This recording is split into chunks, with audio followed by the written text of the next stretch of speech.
Good morning, everybody. Welcome to today's webinar. We are giving few seconds for all the participants to access the room, so thank you very much for your patience.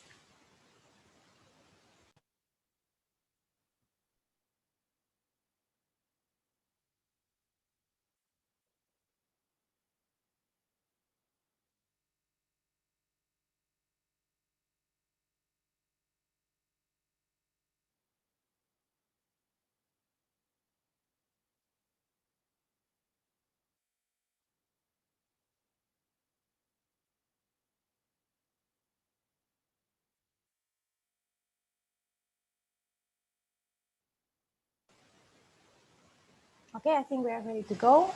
Good morning again.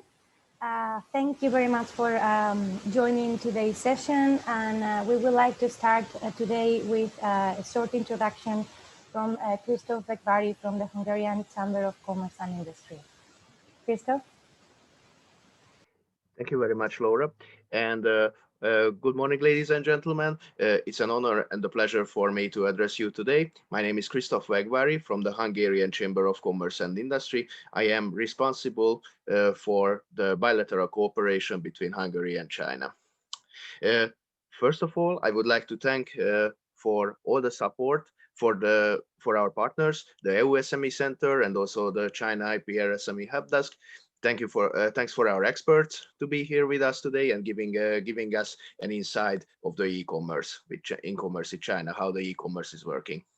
I am glad that I see that there is quite a big number of participants. I see more than 50 participants right now join the webinar. First of all, let me just give you a brief introduction for the Hungarian Chamber of Commerce and Industry. Well, the Hungarian Chamber of Commerce and Industry, the HCCI, is an umbrella organization. We, the HCCI, are the headquarters operating in the capital city of Hungary in Budapest. We are an umbrella organization coordinating the work of the 23 regional chamber offices in Hungary. In Hungary, for the legally working companies, they have a compulsory registration system. So through our regional chamber offices, we can reach something like 600,000 companies.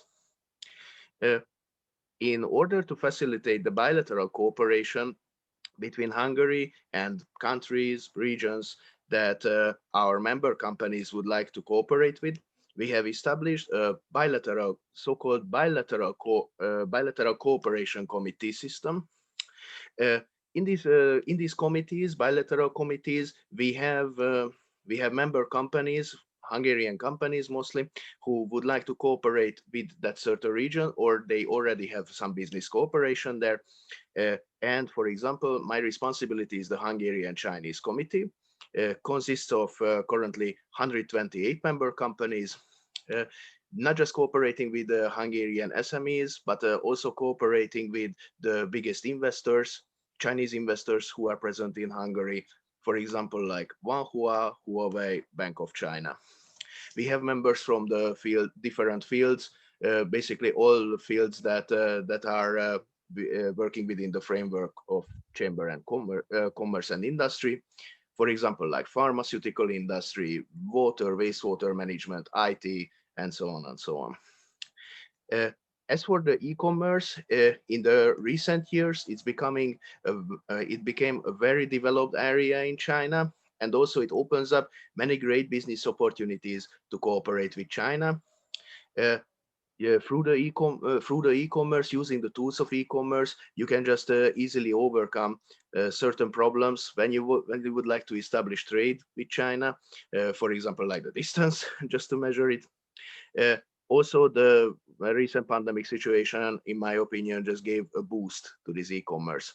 So I think today is a great opportunity for everyone that through our experts, through the experts of the SME Centre and the IPR Helpdesk, to know more about how this e-commerce system works, what tools you can use, and so on and so on. With the EU SME Centre and the China IPR Helpdesk, we have a long and fruitful cooperation. I wouldn't be able to tell you how long we've been working together. And again, I would like to thank you for this great support. And Hopefully in the near future, we will be able to organize more events like that. I would like to urge everyone to follow the websites of the two organizations, visit their websites regularly, sign up for their newsletter, check the publications they have. They are doing a great job, and they can really make your cooperation with China easier for you and fruitful. Uh, Thank you very much. I would like to close my welcome speech right now, and I would like to give back the floor to Laura. Thank you very much, Christoph. We want to thank also today the Hungarian Chamber of Commerce and Industry for this opportunity, and also the China IP SME Helpdesk, together with the experts for being available today for this cooperation. Before we start this webinar today, I would like to take the opportunity to introduce the EU SME Centre for those who don't know about us. I believe that most of you are already aware of this project, but just for some that might not be aware of. A second. The EU SME Centre is a European Union strategy that appears in 2010. With the main goal of helping EU SMEs entering the Chinese market. Back then, the European Commission realized that 8 out of 10 companies that tried to enter the Chinese market were failing within the first 3 years of operations. These figures were terribly high, and for that reason, the EU SME Centre was created in order to provide a range of information and increase the level of readiness of the companies towards the market.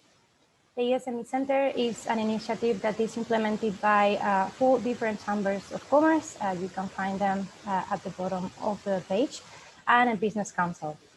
The Italian Chamber of Commerce in China is implementing partner, and EUROCHAMBRES is the umbrella organization which is supporting the actions in Europe, including this webinar today.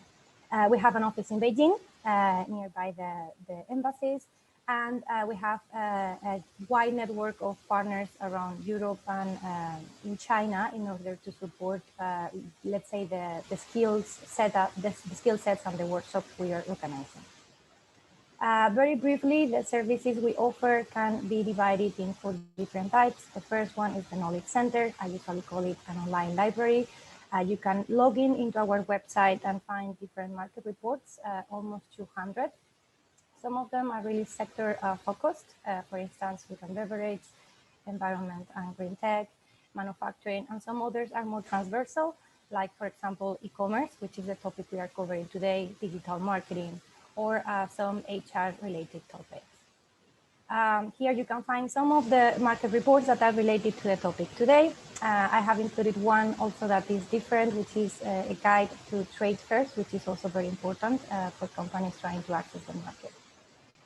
All of the reports and all the information that you can find online is for free and accessible for all companies or business associations from Europe or the European Union and COSME participating countries. I would like to introduce you today one of the latest tools we have implemented. It's a self-diagnosis tool. It allows companies to understand the real level of readiness towards the market. It only takes 10 minutes to complete the quiz. And most importantly, it will tell you where companies need to be better prepared in order to be successful in the Chinese market. I invite all the companies to try it because it's a very up-to-date tool, very well organized, and I have personally tried, and I believe that the outcome of the input that can provide to companies is especially interesting. The second service we offer is confidential and one-to-one consultation. You can find this on our website under the name Ask the Expert. This is how the interface looks. You only have to choose the expert area of your inquiry and submit your inquiry so that it will go to different experts in different sectors or areas of expertise, such as advocacy, legal, e-commerce, business development, etc. Normally, it takes us 2 to 3 working days to reply to your questions, and all of these services are also for free. Due to the fact that we have been in the business for 10 years, 11 actually, we have been able to develop a very comprehensive section of FAQs where actually companies can find their questions already answered, or even find questions that they haven't thought about. So we usually encourage companies to go through this section because they might find additional information that they were not planning on asking about, but could be very useful for their China market entry strategy. The third service is the training center. Not much I can share today, as this training we are organizing right now is one of the example. We work in Europe with business support organizations, chambers of commerce, clusters, government offices to organize trainings that help companies to plug the knowledge and skill gap of SMEs entering China. We tailor-make trainings based on the needs of the companies our partners represent, but these trainings are open for all European companies and business support organizations. If you are interested, you can contact me and we can shape a different training for all the different topics for your audience. And last but not least, we have also an advocacy platform. Here we try to give voice to the European companies, their concerns and their interest towards the Chinese market. We coordinate with both European authorities and Chinese authorities to try to make them aware of the concerns of the companies, trying to get a better level playing field in China, or some more openness in case of specific sectors in China. And now, without further ado, I would like to introduce you Felim. Felim is a long-term expert of the EU SME Centre. He has been collaborating with us since 2015. He's the co-founder of Emerald Green Consulting, a consulting company that helps companies enter the Chinese market. You have also his contact details here in case you want to get more information about him. And Matthias, I will introduce you later afterwards when Felim has finished his presentation. We are going to have a 5 minutes break in between the presentations, or more within Felim's presentation, just to have a brief coffee or just to stretch the legs, but Felim will let you know about this. And before Felim starts, just one quick technical detail. We have a Q&A session at the end of the presentation, at Felim's presentation, and then after Matthias. During the event, we encourage you to submit all your questions through the Q&A session. Please do not use the chat for questions, because it will be very difficult for Felim to follow up with all of them, because in the chat people usually write different things. So please use the Q&A as much as you want. And Felim, I leave the floor to you. Thank you very much. Great. Thank you, Laura, and thank you, Christoph, and good morning. It's my pleasure to join you this morning from Dublin in Ireland, and thank you very much to the Hungarian Chamber of Commerce and the EU SME for setting this meeting up today. A little bit about my background is that I'm the co-owner of Emerald Green Consulting. And it's not a traditional consulting company. What it's really born out of is firsthand experience of trading in China.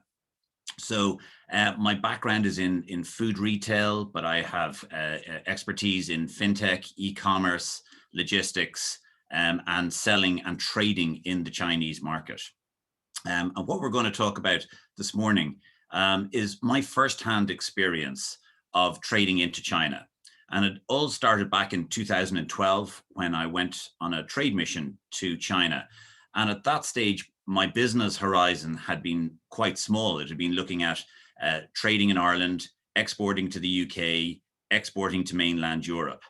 But after my trip to China in 2012, my eyes were opened to a completely new business horizon, and where I believe the economy and the world economy is going to grow over the next 20 years. And the focus is going to be China, and the focus is going to be Asia. So in 2013, I set up an operation, an online operation based out of Dublin, but exporting to China.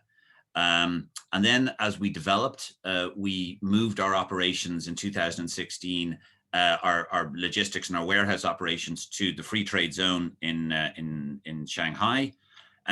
But the important thing, as we discussed this morning, will be boots on the ground. Well, myself and my business partner didn't want to go and just get an agent. We wanted to see exactly how things were. And we wanted to go there and actually do it and find out ourselves. So from 2013 until late 2019, one of us was in China every 8 to 10 weeks. And I would think that if you are looking to go to China, you really maybe not go as much as 8 to 10 weeks, but you really need to go and understand the market, because the market is so fundamentally different to what you and I are used to in Europe. And across the board, we're working with brands, we're working with state agencies, we work with companies and state agencies in Europe, Middle East, and in Canada at the moment.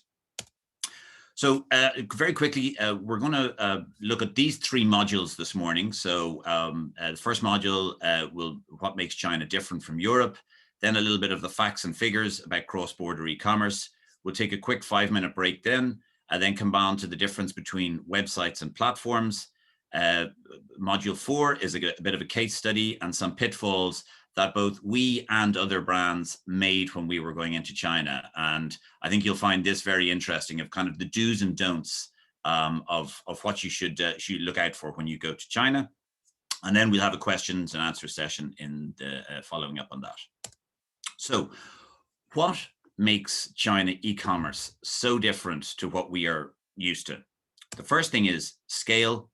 And the second thing is innovation. So I want you we're going to show this slide a few times during the presentation, and it is absolutely outstanding. If you look at 2021, what they're estimating is that the percentage of online sales for all of retail is going to reach 52%. So over half of all retail sales will be online in 2021. That's the estimate. And the 2022 was 44.8. And you can go back 19, 34.1, and actually 2018 was 29.8. So the trajectory has been going up. It's been phenomenal scale of growth. And this is what you really need to kind of focus on, is that the market is fundamentally different. Not only is it absolutely huge, but it's been driven by online. And on the online, I think it's 92% of all online purchases are done on a mobile phone. So it's not done off a tablet, it's not done off a desktop, it's done on the go. And all of the apps that we're going to talk about, all the platforms, all the social media outlets in China, they make it super easy for purchasing. And that's something that we're going to talk about through the presentation today. So on scale 2, again, I'm not sure how many of you are aware of all of these apps. You might have heard of WeChat.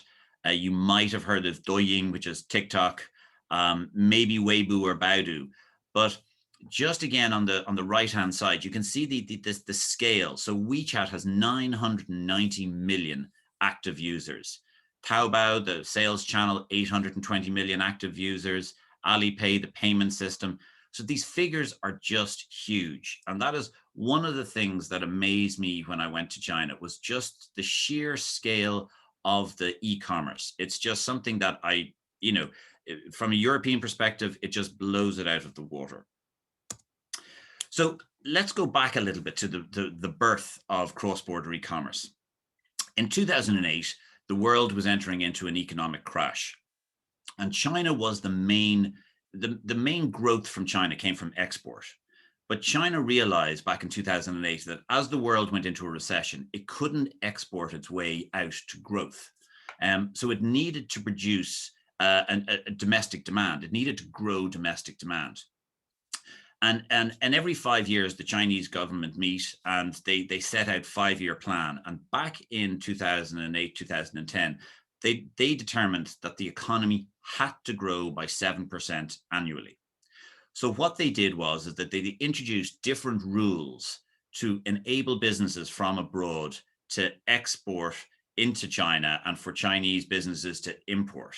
But the beauty about what this new cross-border e-commerce was that it was taking out the complexities and it was allowing brands directly sell B2C. And that was the fundamental difference. It broke down a lot of the rules. It broke down a lot of the red tape. And this was the start of the huge growth of cross-border e-commerce. And as you saw from the earlier slide, the scale is that from 2012 onwards, this scale just went up and up and up until it's estimated this year that it's going to be reach over 50% of retail purchases is going to be done online. So China, as we said, is not only the largest e-commerce market in the world, but it's also the most exciting, unique, and innovative. And I kind of laugh sometimes when we look at Facebook and WhatsApp, and they're talking about launching this new digital currency that you'll be able to use on WhatsApp, and you'll be able to buy things on WhatsApp.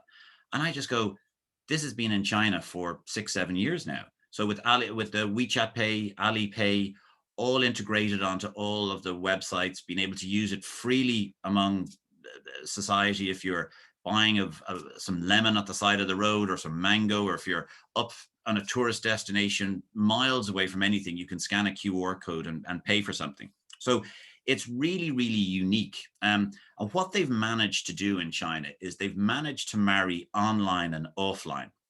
They've managed to make online purchases really fun, and they've managed to make offline purchases really unique in using technologies. And it wouldn't be unusual on a big shopping day, on a sort of a special day, that if you were going shopping in a department store, you could go in, you could put on virtual goggles, you could link it up to your account, you could virtually go and shop and get special offers in the physical store, you could pay for your goods virtually, and then when you got home, the goods would be delivered to you. And this is this mixing of an innovation of online and offline, and they do it just phenomenally good in China. And as a retailer, as I said, if you want to go and see what we will be doing in Europe in 5 years' time, well, you need to go to China now, because they are so far ahead of what we are seeing and what's on our horizon. And they are setting the global trend, the global trend for innovation in e-commerce. I suppose the other thing to remember too is the timing of this. Is that if you look back to 2008, it was the launch of the smartphone, and then you had the apps. You had a huge generation of younger Chinese finding out the new phones and the new apps, with a government policy to encourage brands to sell online and to sell B2C. So really the timing was a perfect storm, and it just really couldn't have been better. But it really has grown, I think, probably to a state that they hadn't really anticipated back in 2012. So here is a quick video that I hope will work.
刷脸支付第一次在线下应用的商业试点。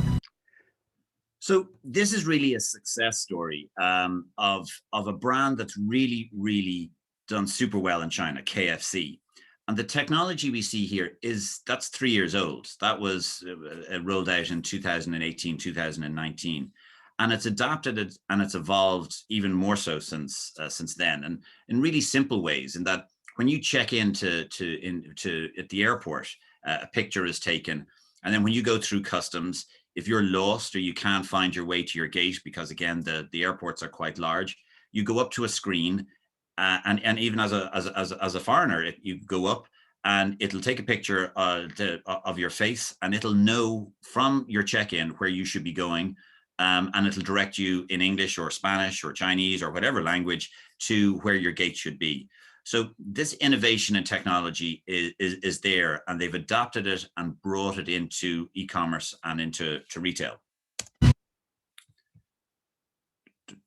Now just move on. Okay, so again, you might not be aware in relation to the Chinese firewall. So pretty much most Western apps and social media is blocked. So if you're in China and you're in your hotel and you go out of your hotel and you're trying to find the nearest tourist destination or the subway, and you open up your phone and you look for Google Maps, it just won't work. So the Chinese have put up a firewall that protects the Chinese citizens, and also upholds the information that the Chinese government wants the citizens to see. So there is a lot of controls on foreign media, on foreign websites. And I think the way to be aware of it is that pretty much everything that you do and say online in China is being looked at, both from a business point of view and also from a personal point of view. And you just got to accept that, is that if you want to do business in China, you got to do it their way. And you have to be prepared that you have to be conscious of the sensitivities, and that's why the reason for the Chinese firewall. But because the Chinese firewall is there, it's real. The Chinese apps that have grown out of that have become super apps, and they've managed to incorporate a huge amount more than just one function. So it's not unusual to find a social media app with a huge amount of other add-ons built into the app, most notably of sharing, of purchase, of payment, potentially logistics and marketing. So all of these add-on functions are added into the most basic of apps, and they all become quite big and integrated. So again, depending on your exposure to China, you might not know that obviously Google is blocked, but also that they have a Chinese equivalent, which is Baidu. And within the domestic Chinese market, Baidu would account for about 80% of the searches. It is very much domestically focused. Its algorithms very much favor businesses and accounts which are set up and hosted on Chinese servers.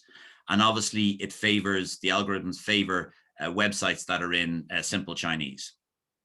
So Google would account for 90% of the US searches, 92% of the world searches, but Baidu on a global scale only represents 1.2% of all the global searches. So really it is a domestically orientated search engine, but it's also involved in everything else that you would imagine. So from mapping, from cloud, from encyclopedia, from electric cars to automated cars to health.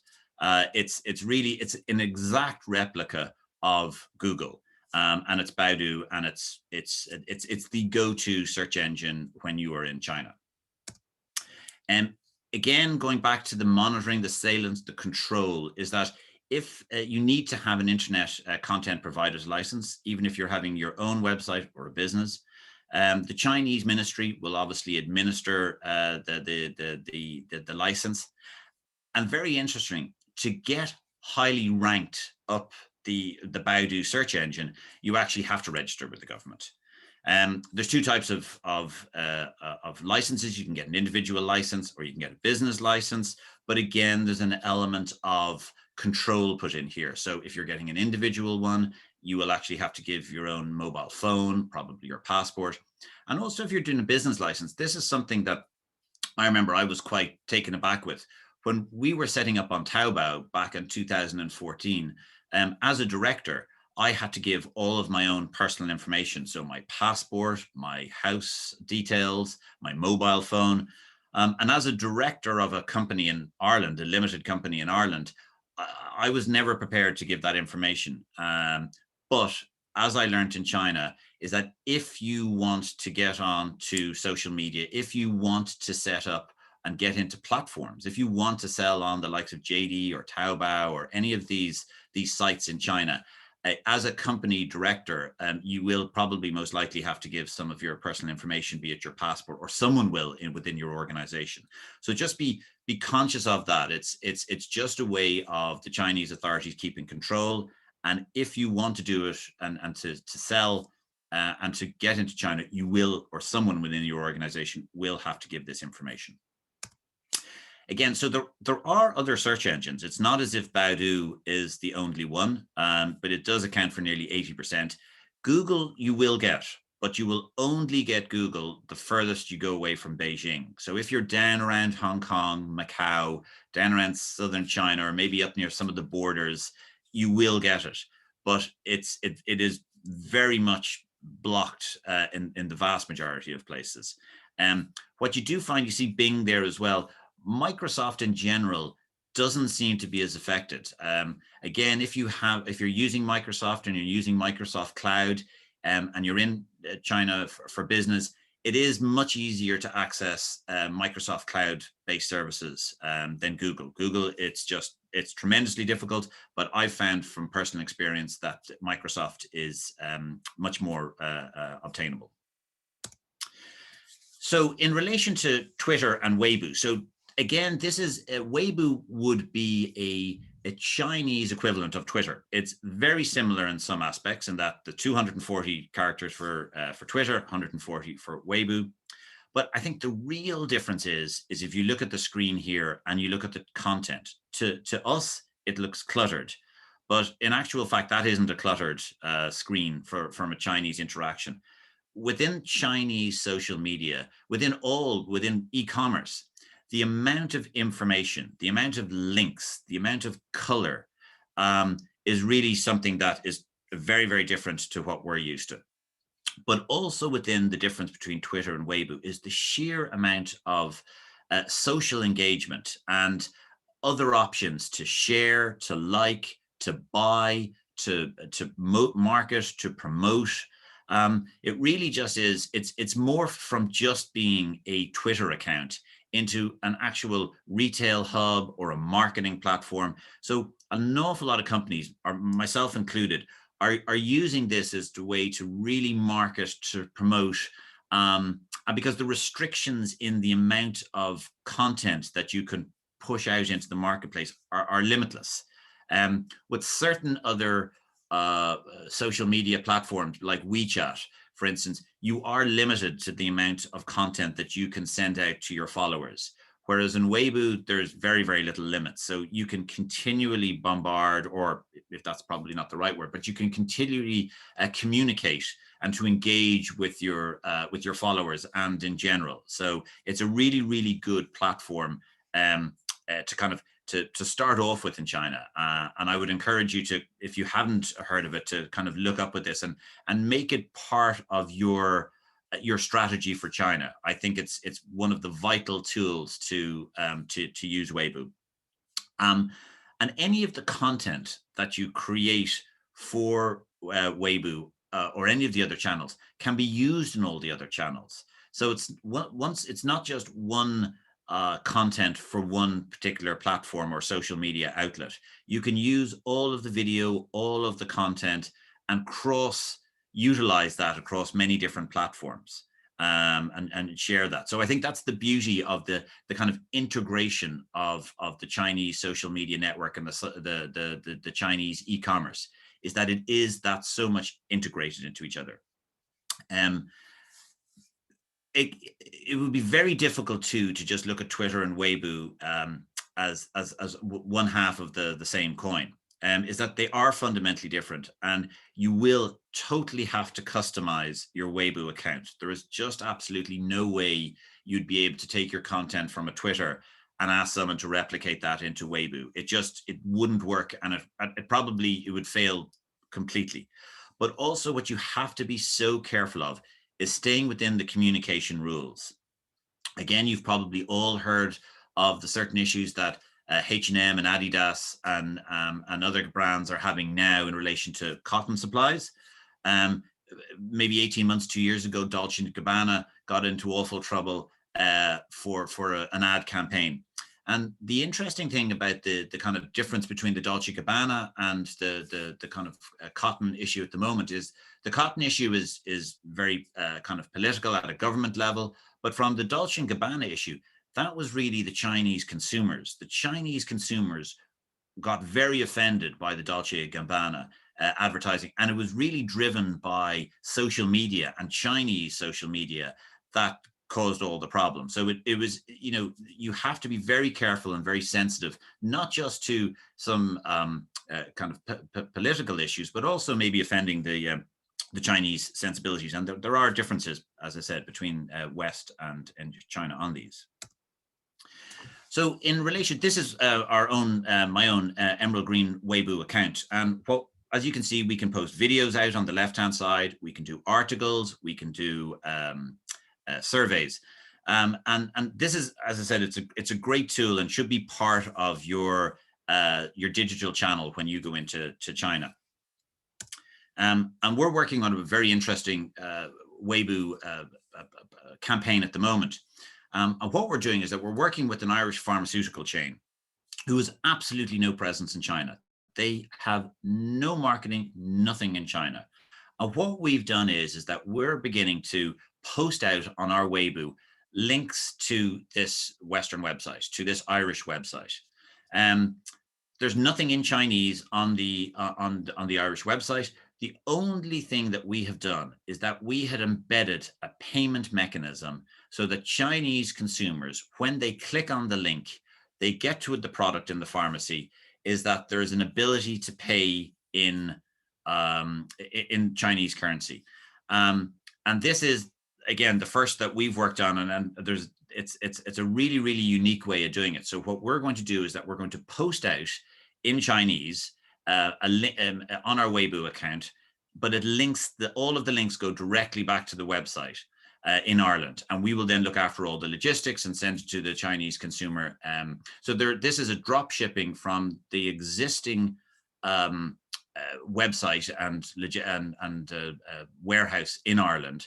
But the difference is that the Chinese consumer is going to be able to pay with Alipay, WePay, or UnionPay. And that's something that we'll talk about a little bit again later on, is that the Chinese consumer don't have a Visa or MasterCard. So even if you do spend an awful lot of work of putting simple Chinese into your website, and you might have the most beautiful website and e-commerce, but if you don't accept Alipay, WePay, or UnionPay, the Chinese consumer most likely will not be able to do e-commerce.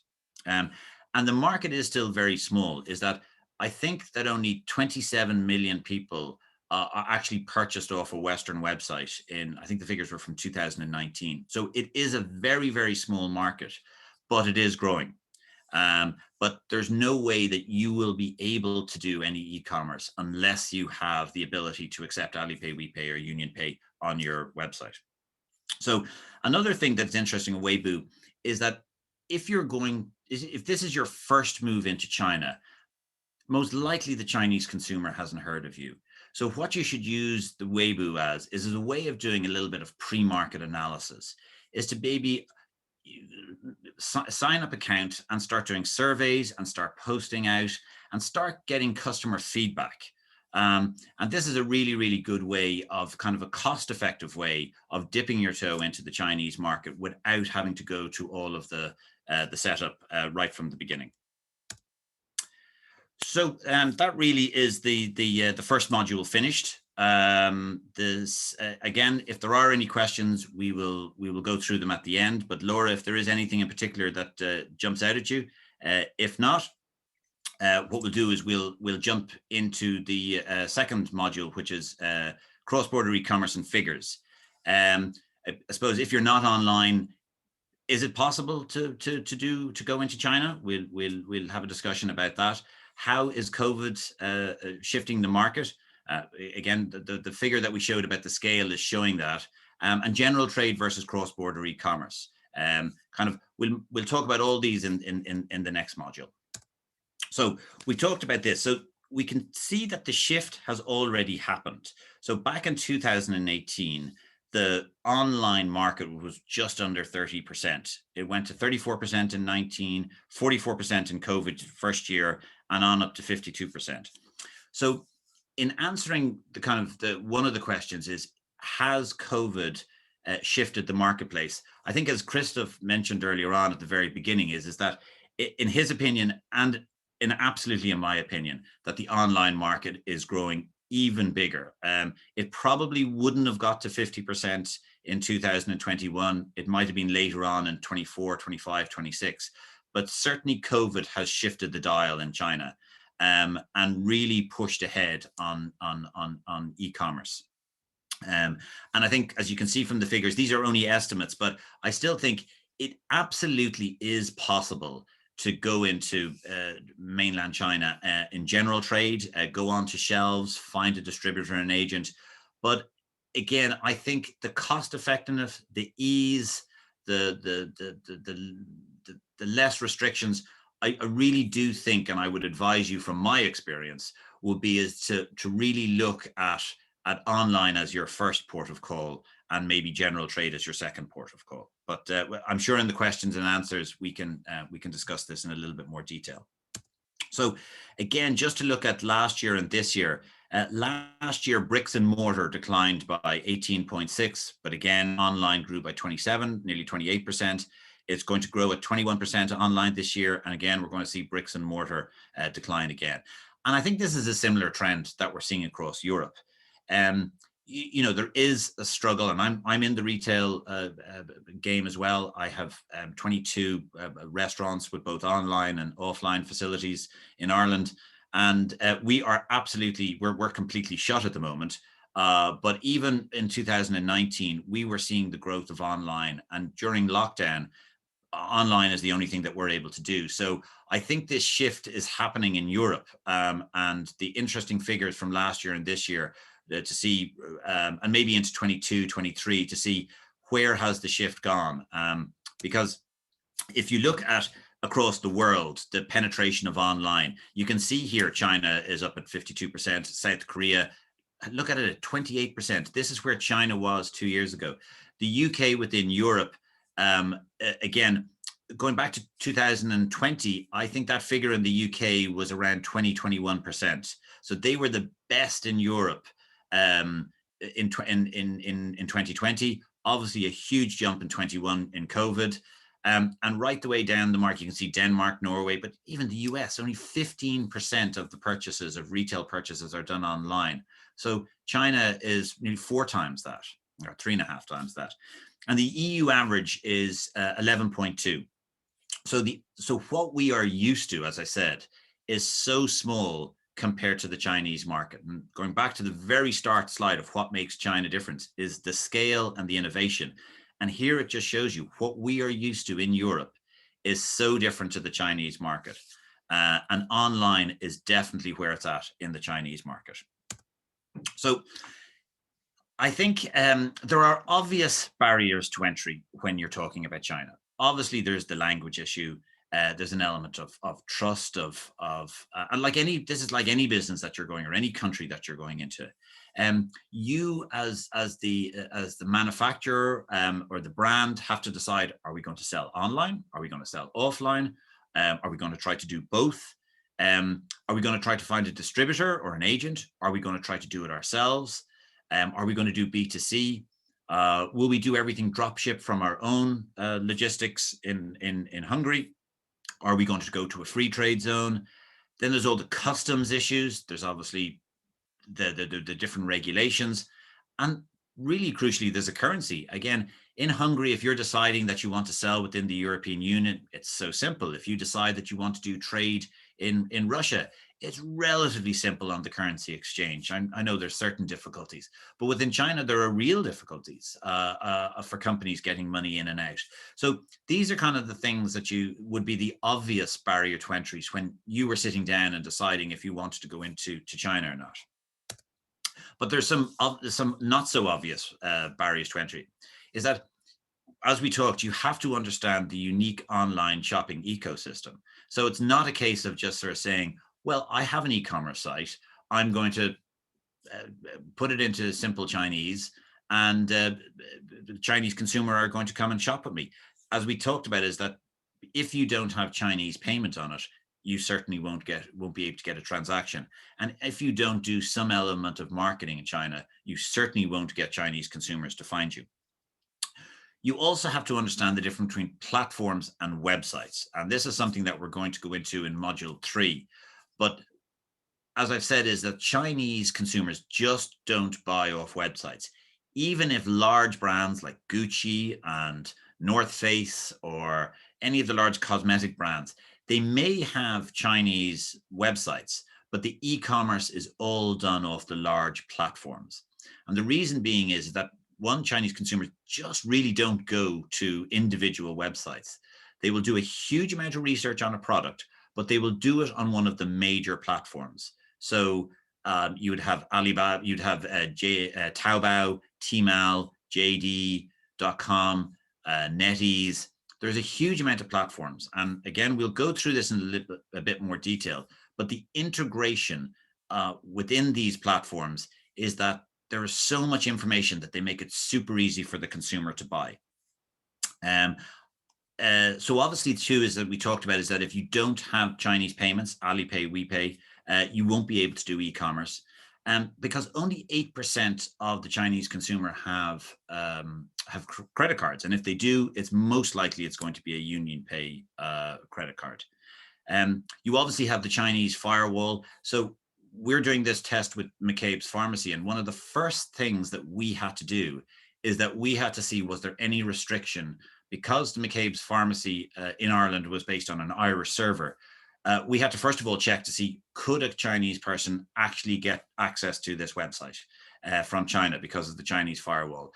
And if they could, what was the speed? So we've done all the tests from about 10 different Chinese cities, and there's easy access to this particular website in Ireland. But we are at, we do take a chance at any time that could be blocked.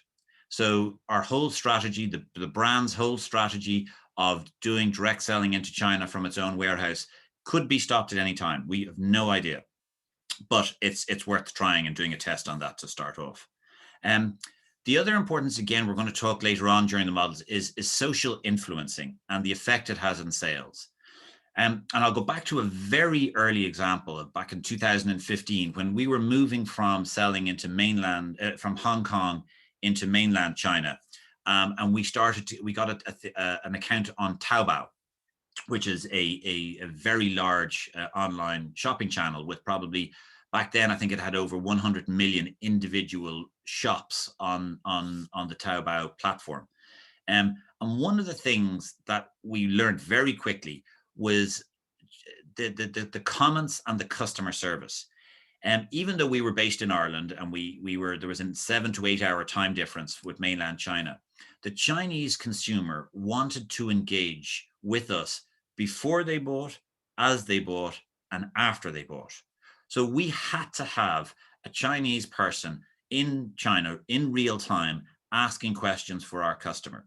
And this is something, it's like going on to, I give the analogy of, it's like going on to a website like Amazon and having a personal shopper that you can ask questions about before you buy a product. And I'm not sure about you, but I know when I go on to to Amazon or eBay, is that I find the product, I look at the price. In relation to Ireland, it's whether it's coming from UK, whether it's a sterling or a euro price, and you just buy. There's no interaction between the customer and customer service. And that is totally different on the Chinese platforms. They really want to engage. They do a huge amount of research on the product. They'll ask you questions.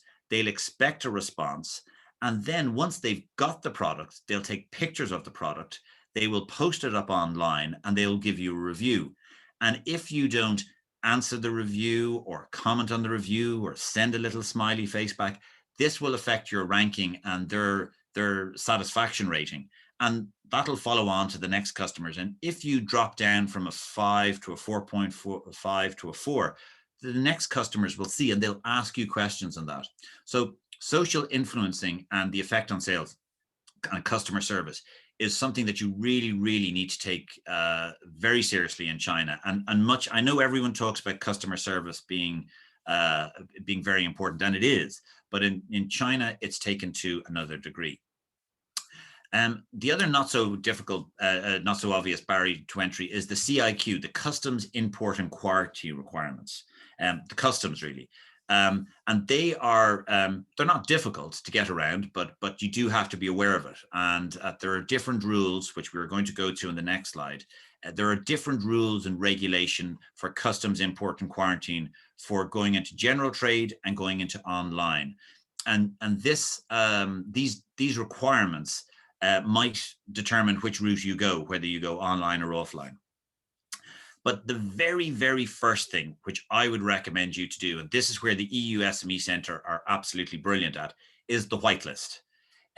This is a booklet of all products that are able to be sold cross-border e-commerce. There are some restrictions, and so you should get this list. It's a digital list. It's in Chinese and it's English, and Laura will probably be able to contact the team in the Beijing office. We have used this extensively, and it's a really, really great resource, and it's your first resource that you should look for.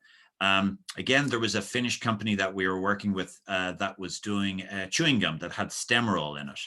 And Stemmerol was one product that wasn't allowed to be sold cross-border e-commerce, but because of there's other subheadings with chewing gum and sweets and all the rest, we were able to find a code that we were able to register the product on, that was able to get the product in. But it's just something that you really, really should, this should be your first protocol, is the whitelist. And this is where the EU SME Centre, one of the key things that's brilliant about the EU SME Centre. And again, this is unscripted too, and hasn't been rehearsed with Laura, but we've been working with the EU SME Centre when we were trading, when we were trying to get into to China, before I even started doing consultancy. We were buying, selling, negotiating, trading, and the EU SME Centre was a phenomenal resource and helped us get set up and allowed us to get set up in China. And we probably wouldn't have been able to do it without their help. So I would encourage all of you to reach out to the EU SME Centre. So before cross-border e-commerce, it was really tricky trying to get a product into China. You had to have an agent. You could not do it. That agent was your, I suppose, legal representative within China. So you as a brand were restricted. You had to find an agent. You had to find a good agent. And all the cards were kind of held with the agent. You had to do CIQ, general trade. Depending on the product, it could have taken between 6 and 18 months. It was expensive. It could cost up to 5,000 RMB, which is just under kind of 1,000 euros. It could be about 800 euros per SKU to go through the test. In some products, there had to be testing done. Not so anymore, but this was the case.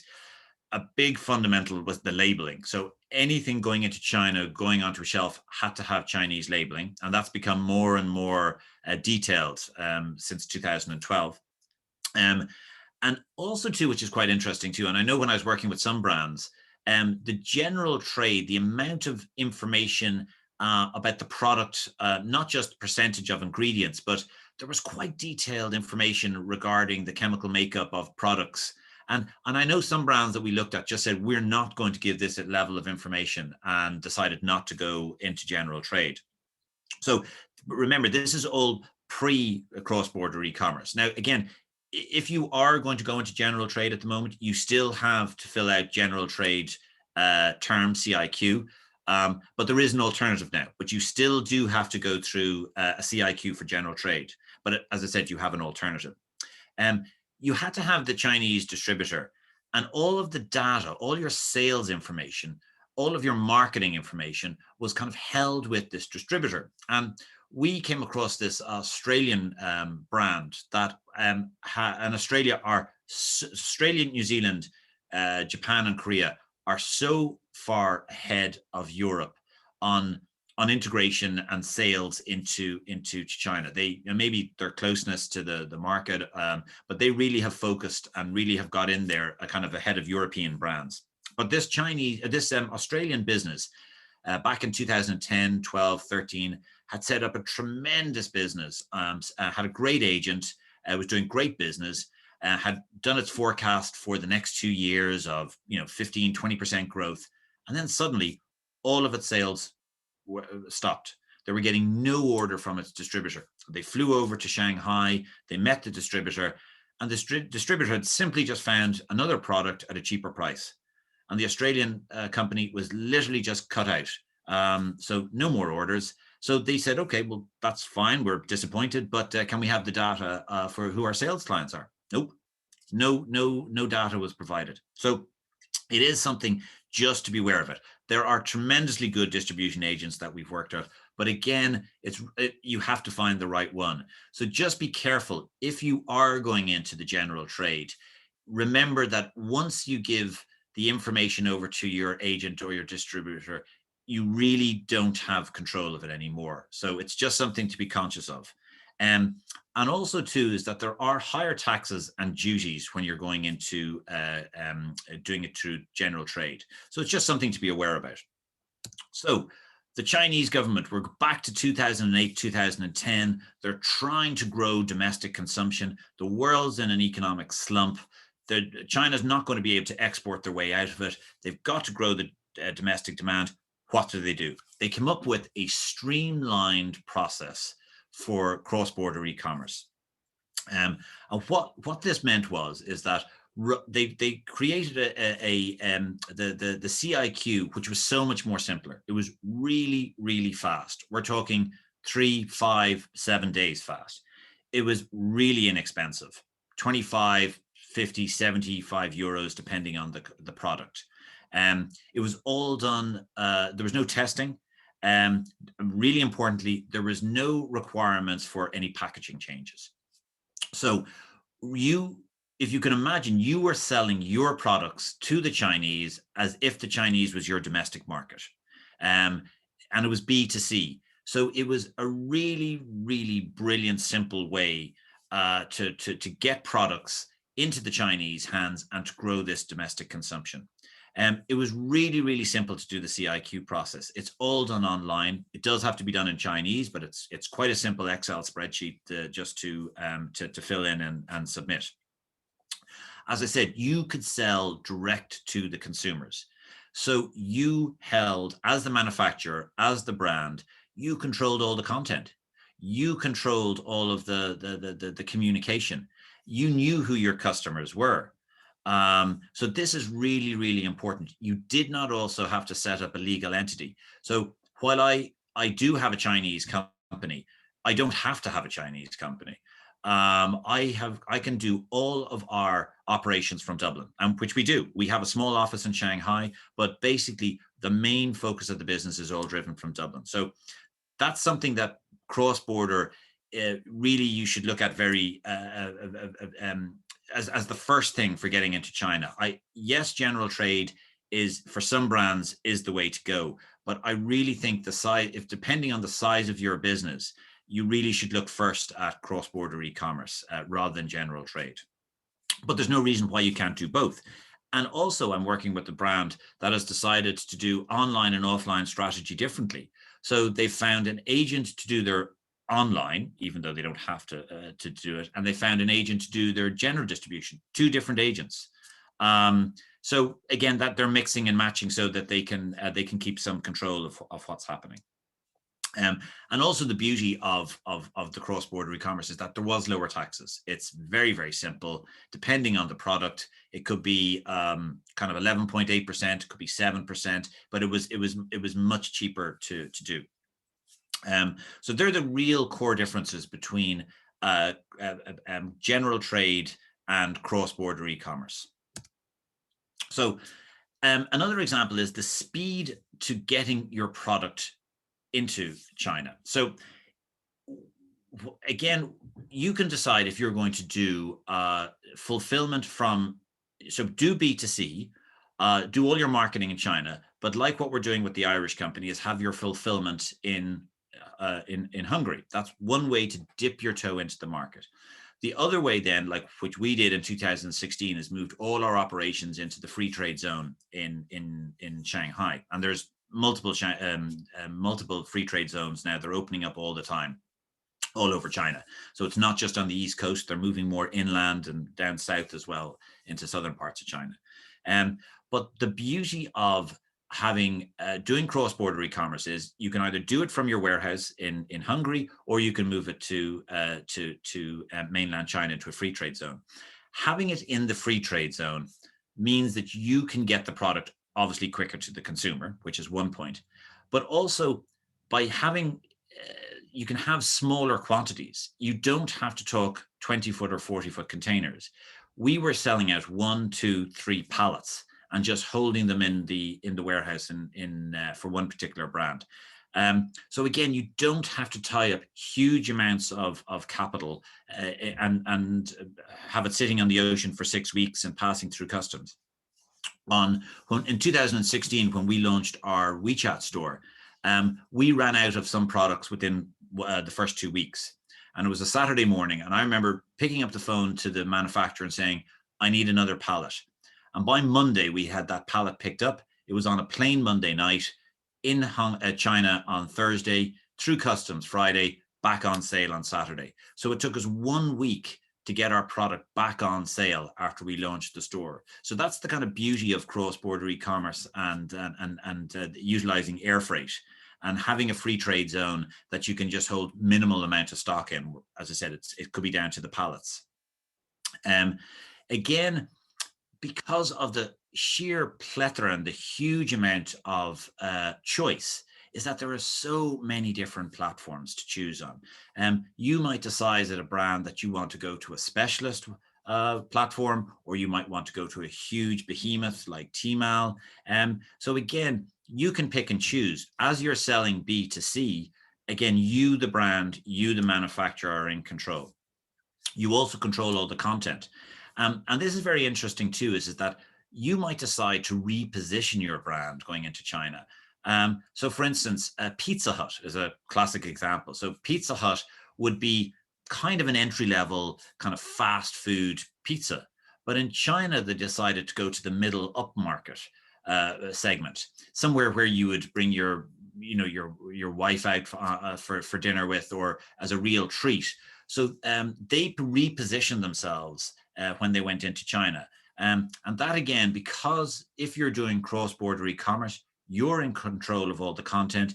You can decide how you want to pitch your product in China. So that's just an interesting way, and it's a flexible way, and it's something to think about when you look at your journey into China. And obviously, it's cost effective. You can set the budget. But again, at a recent presentation I was at, this Chinese marketing girl gave this really, really interesting slide, and it was just so simple and so true. Is that if you're looking at China versus going into exporting into Middle East from Hungary, or looking at maybe going into Russia from Hungary, is that if you're looking at China, you look at double the effort and triple the cost. You might have the perception that it is a cheap market to get into. It is a phenomenally expensive market to get into. The rewards are great if you get it right, but it is by no means a cheap market to get into. It takes time, it takes effort, and it takes money, and you just have to be aware of that. So that is the coffee break. I just trying to get timings now. I'm not sure whether I've gone ahead of time or gone behind time. We are on time, actually, Felim. We have 5 minutes, and we have received a couple of questions, so perhaps we can spend these 5 minutes replying them. Okay, that's no problem. Great. We have a question. Where can we find CIQ requirements list and the white list? Okay, the white list, we hadn't talked about this before, Laura, but I know that the EU SME Centre in Beijing do have that, and it's on a form. It's digitized, so it's in English. And it's based off all of the items. The codes are rated off the HS code.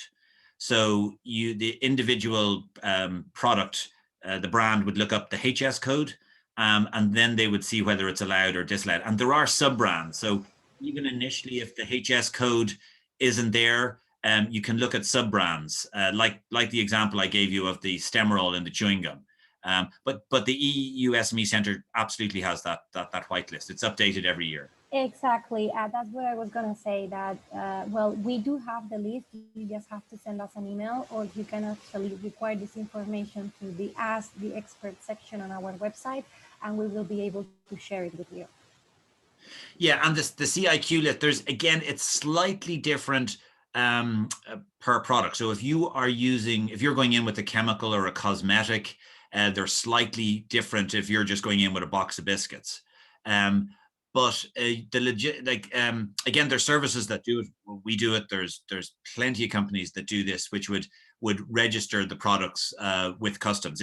It's just CIQing for cross-border e-commerce.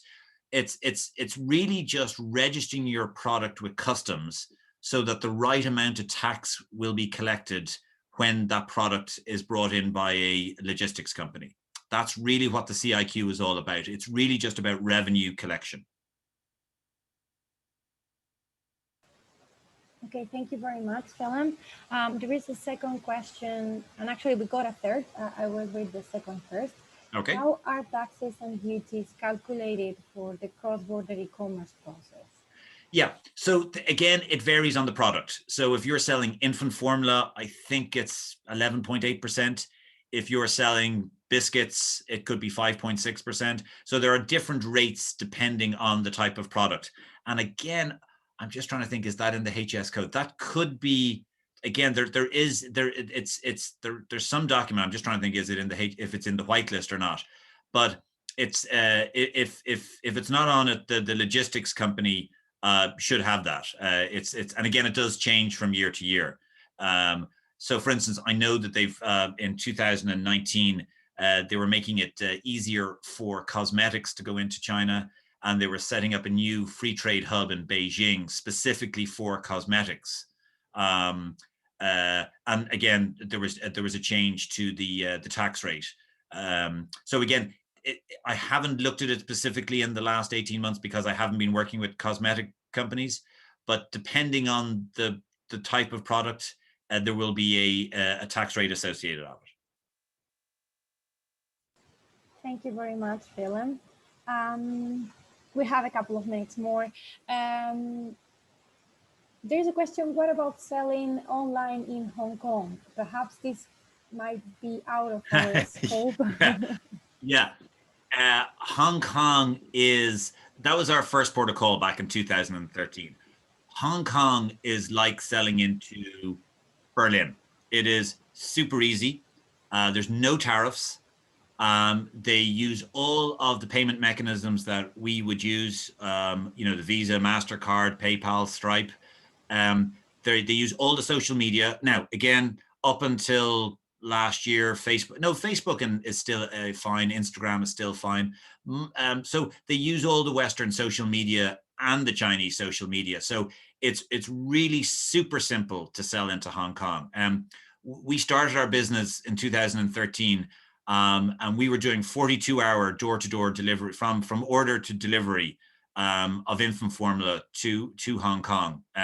It's got about 1 million expats. It's got about 7 million Hong Kong Chinese. Very affluent market, and it's a really, really good starting point. But it is just like selling into another European city. It's not China, and the differences, the logistical issues, the tax issues, the pricing issues, the social media are totally different in China to Hong Kong. But it is a good starting point. Thank you very much. And perhaps we can read the last one. Sure. How does a EU seller selling via its own website and delivering to China customer receive payments in Chinese yuan? How the payments are cleared? Okay.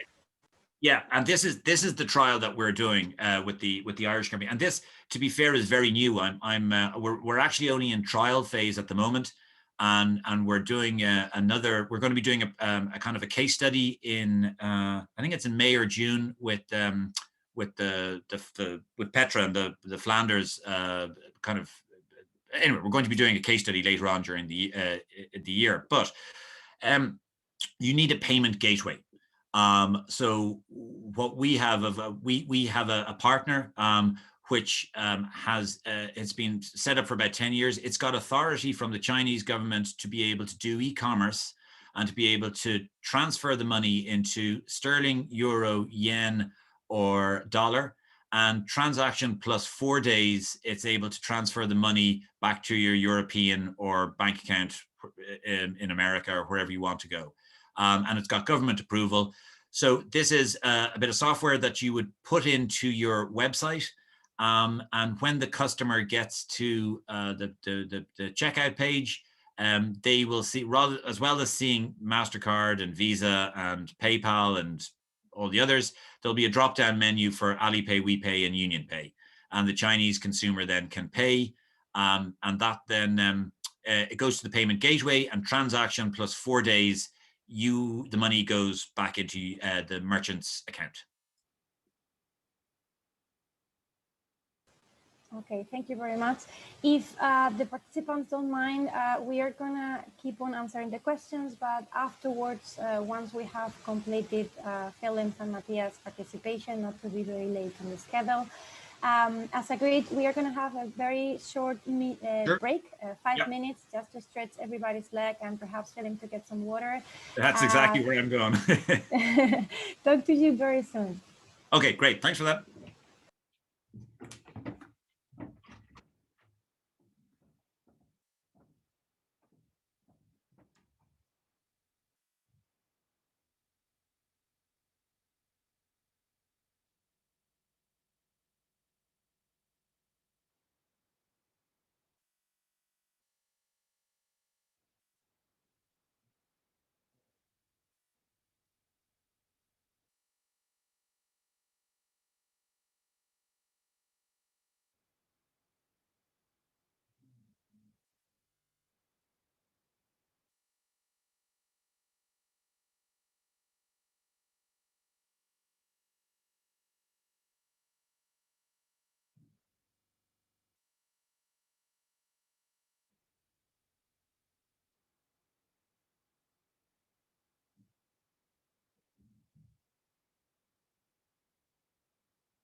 Laura, I'm back now, so you let me know when you'd like to kick off again. Yeah, let's give it 1 more minute Sure. and then we go. Okay, I'll wait for your instruction.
Okay, Felim, I think we can go. Okay, great. Well, thank you very much for allowing me just to get my cup of tea and to get a little bit of liquid in my throat. So module 3, websites versus platforms. What we'll discuss in this module is what platforms are best for my product, how easy is it to get onto these platforms, and once online, what do we need to do? What platforms are best for your products? Well, this is really, really tricky because obviously I don't know your products.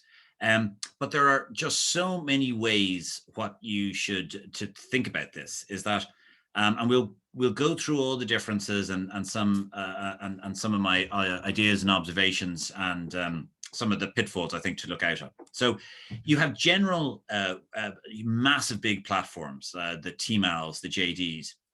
You have specialty ones. So depending if you're in health and beauty, if you're in pet care, you could be in wine, or you can go on to specialty websites or platforms. There are also regional ones, and I know I've come across this, that you might have a province or a region, might have 200, 300, 400 million people in the province. The Chamber of Commerce wants to encourage companies within this province and they have their own websites and logistics. So again, your own Chamber of Commerce might have have events on with regional provinces that will have regional companies, and that's something to look at. And we'll go into a little bit more detail because I think that's an opportunity for a lot of brands that they overlook. And they want to go on to the national ones and they want to go into the Shanghai and Beijing, but there is a lot of opportunity on regional platforms, and the scale, remember the scale is just so big in some of these regional platforms. And also too is that a lot of these Chinese mega apps have both a kind of a domestic and a global platform. So again, there's different requirements to go on. So it really depends on your product. It depends on your strategy. It depends on your budget, to be frank. But I would always sort of side in the air of caution is start small, because you will make mistakes. You need to localize your content. And as you grow and get comfortable with China, then you can grow onto the larger platforms.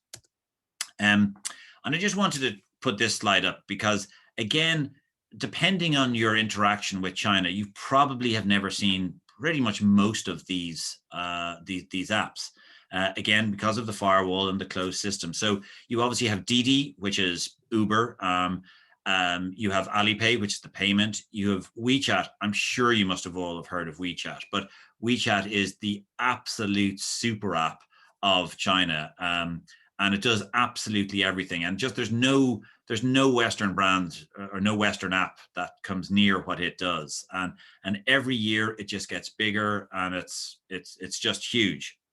And then obviously you've got the different NetEase, Taobao, all the different, and these are even some of the smaller sort of shopping sites. So that's just kind of a look, and you can just see the figures there. That's just something in a quick 60 seconds, you can see the amount of value of purchases, like nearly 1 million 883,000 in 60 seconds on Taobao. It's just phenomenal. That you can look at your leisure. But the very interesting, sorry, went down the bottom. Pinduoduo, I think, was only set up on about 2016, and it's already an absolute behemoth. It's probably the fourth biggest shopping platform in China, and that's their whole kind of USP is selling bulk, selling cases of things rather than units of things, and selling group buying. So 10 friends might get together, and if they reach a certain level of purchase, they get peanuts. They get a pack of peanuts or a box of peanuts into them. And that's the kind of USP. But this is a great slide just to look at, just to show the sheer difference and the scale of the China market in 60 seconds. Now, this is really interesting slide in that this is what we talk about a platform and the kind of what's behind it. So Baidu is the search engine, but it's got a huge amount of other products, even e-commerce built into it. And then you've got Alibaba, which is Alipay and Tmall and Taobao, and it's also got a link into Weibo. And then you've got Tencent, which is WeChat and WePay. They've also got health, fitness, finance, and so does Alipay, which is really interesting too, because they're collecting so much data. They're so integrated. So they've got the app, they've got the social media, they've got payments, logistics, marketing. Alibaba then has a controlling share on, like Tencent has, on bike sharing, and then they're able to track you on your fitness. And then they have financial products that are based off your activity levels, are able to encourage you to take out health insurance and life assurance based on your fitness tracker, based on the ride sharing that you take, all built around the app so this is where data is going, and they're really, really brilliant at using the data. But what you also have to realize too is that these are all kind of nearly silos within their own right, these powerhouses. So that if you're on WeChat, Weibo, for instance, it's difficult to pay with using WePay. They want you to pay by Alipay. Now you can do it, but there's just extra layers. So most Chinese consumers would have Alipay and WePay. They'd have both. So these big powerhouses try to control your whole ecosystem. But by keeping control of all of the pieces, from logistics to marketing to payment to the social media to content, is that they're able to make it really efficient and really, really simple for you to share and move around them. So this is what it's totally different to the European market too, is that there's these three big powerhouses, and you as a brand have to kind of decide which one you're going to go into, because you will be slightly restricted depending on which ones that you decide to go into. But you can go into both. You go into them all.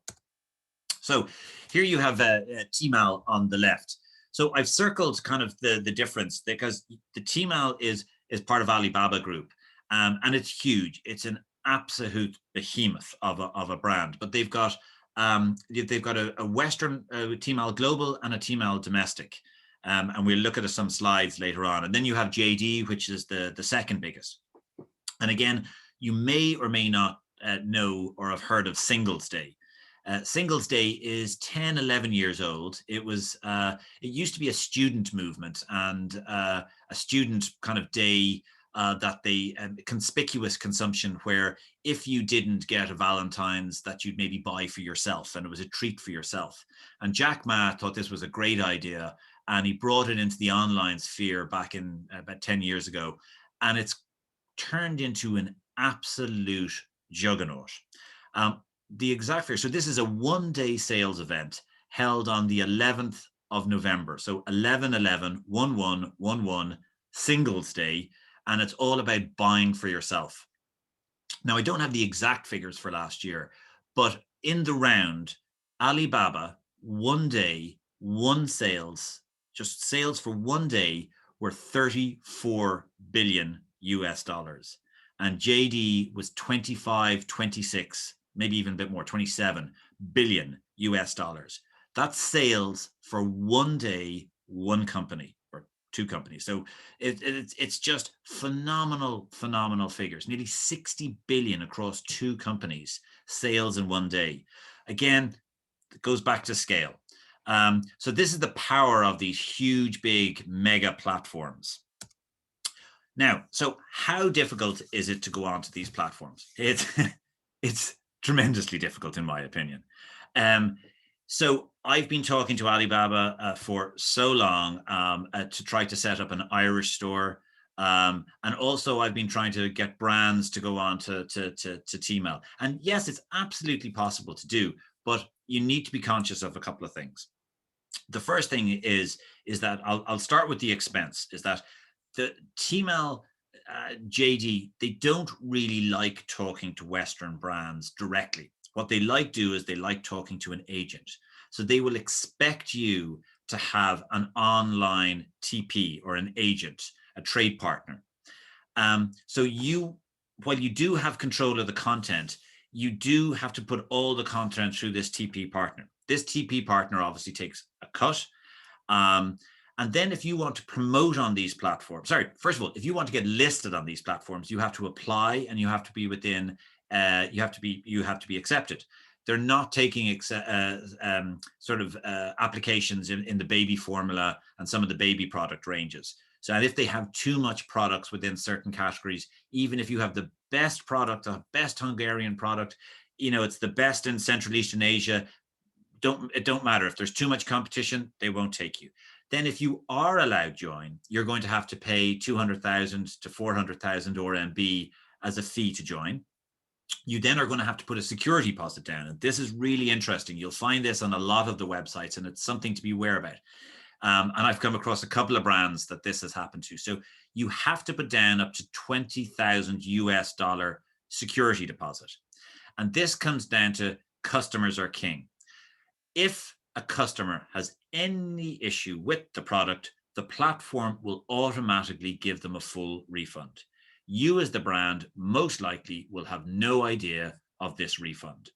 And I've come across a few brands that after 3 to 4 months, maybe 6 months, are selling online on Tmall, and suddenly their account is closed.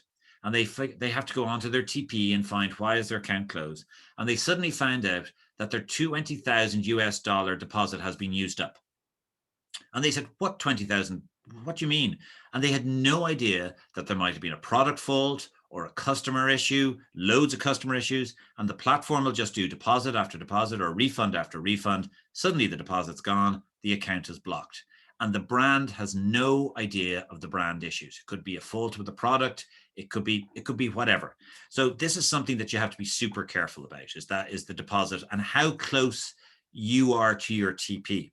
Obviously, then you have to market, and you will have to spend, and you'll have to not only do you have to then buy advertising space, but you then have to get the TP to design it, and then there's a percentage of the sales. So when we started looking at all these layers of cost, when we were bringing brands to Tmall, we were going, we honestly don't see a huge amount of revenue, a huge amount of margin, because it's all just been taken away.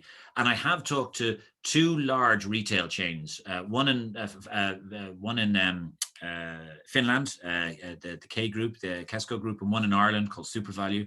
And they have said to me that they're making pretty much no money on sales, but they have to be there because all of their competitors are there. So it's just something to be aware of, is that these platforms are brilliant. They will get you great sales.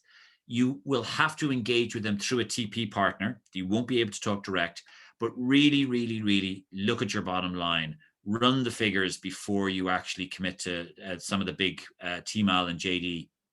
Because from my experience of looking at this in great detail, it's really, really hard to make money. It might be great sales, but when you strip out all of the costs, there's nothing in it. Because also too is that you have to do a huge amount of customization for these platforms. Now, this is another interesting thing, is that the content that you are going to have to provide, is that the Chinese consumers, and I gave this just as a little illustration. So you have kind of Amazon.co.uk, roughly the scale of the information you'll have to down. If you go on to JD or Amazon.com or Tmall, the sheer amount of information that you will have to put on about that product is 3 times more than you have on your existing website. They will want to know everything about your brand. And when we went on to Tmall first, I talked to you about the interaction with the customers. And there was pictures of myself and my business partner in Beijing, and we had our register office in Dublin, and we had our warehouse in Shanghai in the free trade zone. And we must have had 20, 30, 40 customers at the start going on and looking at us and having pictures of us and questioning, why do we have an office? Why was that picture taken in Beijing when your warehouse is in Shanghai? And I was thinking to myself, when would any person in the West look at a website of the owners and look at the picture of where they were and then decide to email the website or message the website to find out about the owners in the picture? And it's just the sheer amount of detail, because there are so many counterfeit products. And Taobao, it was renowned for that. Now, to be honest, to be fair, some of these big platforms, the JDs and Tmalls, they're very, very good at only working with the brands. But back on some of the lower tiered websites and Taobao in the day, is that there was so much counterfeit going on that the Chinese consumer demands so much information. So it's just something to bear in mind. And also too, is that just remember, sort of, if you're selling in your domestic market, you know, you might be number 1, you might be number 2, there might be 3, 4, 5 different competitors. Across the greater Europe, there might be 50, 70, 80 different competitors within your particular product range. But when you go to China, there's going to be 1,000+ competitors from all over the world. And the Chinese are being bombarded with, you know, so many products from all over the world. So your jam, your sauce, you know, your wine is going to have a really good USP. It's going to have great content. It's going to have a real brand story. So this is why the kind of, I can't overemphasize, you know, China is hard to get into. If you crack it, it's great, but you have to have a huge amount of content and put that time and effort and resource into it if you're going to do it correctly. The other thing to understand too is that they have completely different shopping days to us. You know, Christmas is not really a big shopping event. It's you know, you'll see big Christmas trees and all the rest to it, but as a shopping event goes, it's not particularly big. Chinese New Year is the big shopping time. And then you obviously have Singles Day, we talked about before, 11/11. And then we have the 18/6, the mid-season festival. So again, you know, it's totally different shopping days that you, if you're selling online, have to be aware of. Now, the other, localization too. So you then might have great products, and you might have a range of products. And I give, but Crisps is an example that of a Estonian company I was working with, and they had a range of about 11 different flavors. But when they were bringing all of the range over, but they knew what from their sales in Europe that these products, this particular 3 were the best, and they brought them over to a trade show, and they brought the rest of the products over. But the 3 that they thought were going to be the top sellers were not the top sellers, because they were too, they didn't have enough salt. They were too sweet. And again, with chocolates, again, we were working with a Finnish brand, and there was a kind of a darker chocolate and a sweeter chocolate. And again, the Finnish company wanted to push the sweeter chocolate, but it was actually the darker one that was more of interest to the Chinese consumers. So again, you have to be conscious of the localization and how trends can be picked up on, even though they mightn't be what you had initially anticipated. And I'm just going to play this quick little video here of brands that I'm sure never anticipated this trend.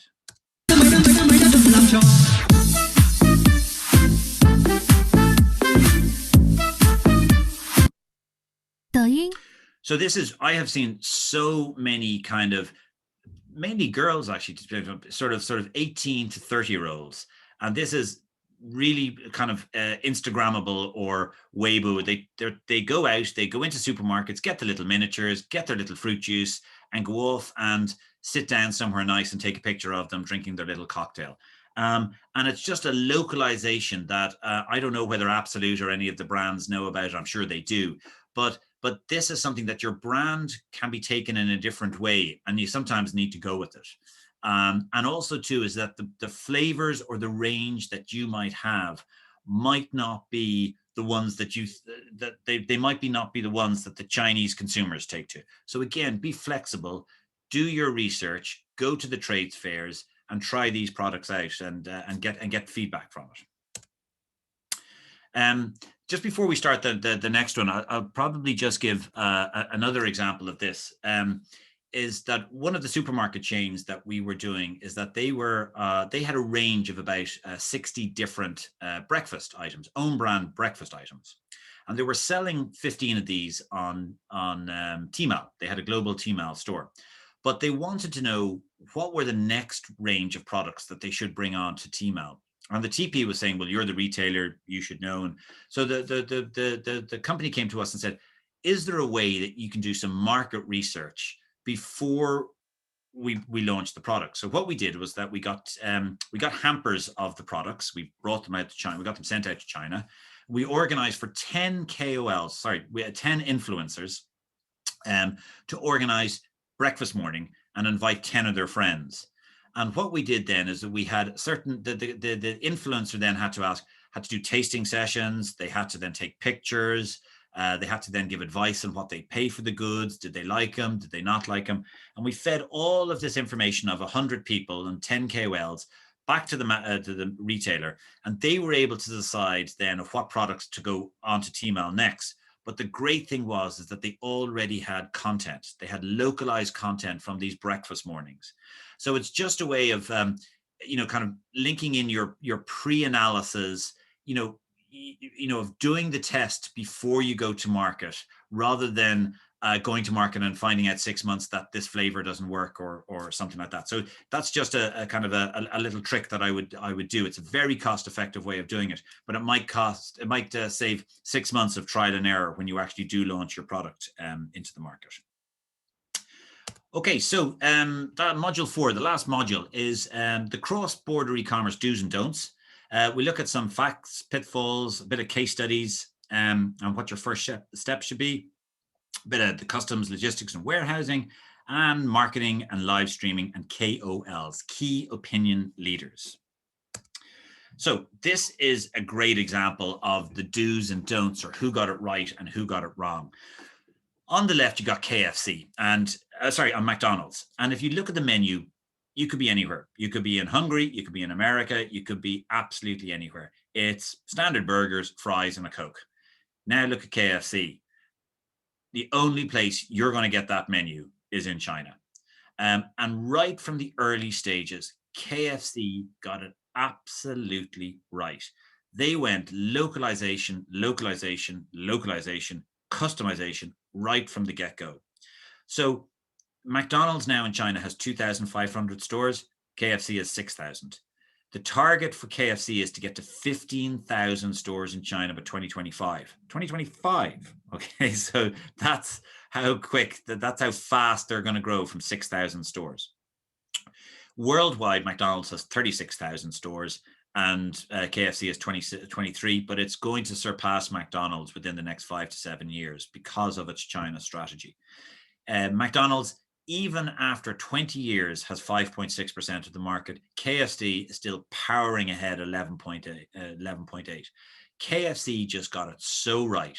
And if you remember the very first video I showed you of the Alipay, that was in a KFC store. So not only are they customizing the menus, they're getting their social media right, but they're really engaging with all of the online, offline, and technology. And they've just really, really got it right.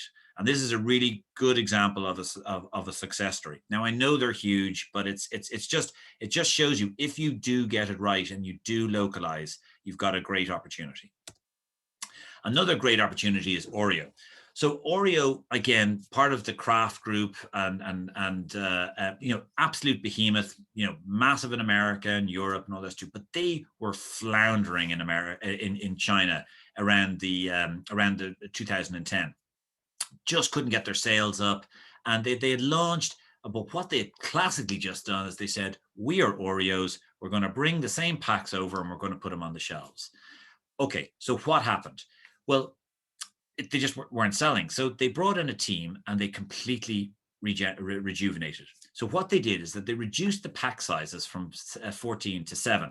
And this allowed sampling. Seems a really simple thing, but it wasn't just sampling kind of on a week in a store. They completely changed all of their case quantities and their production period. Going forward, it's still only 7. And reverse, they do 14 in boxes as a one-off, but their main product is the 7.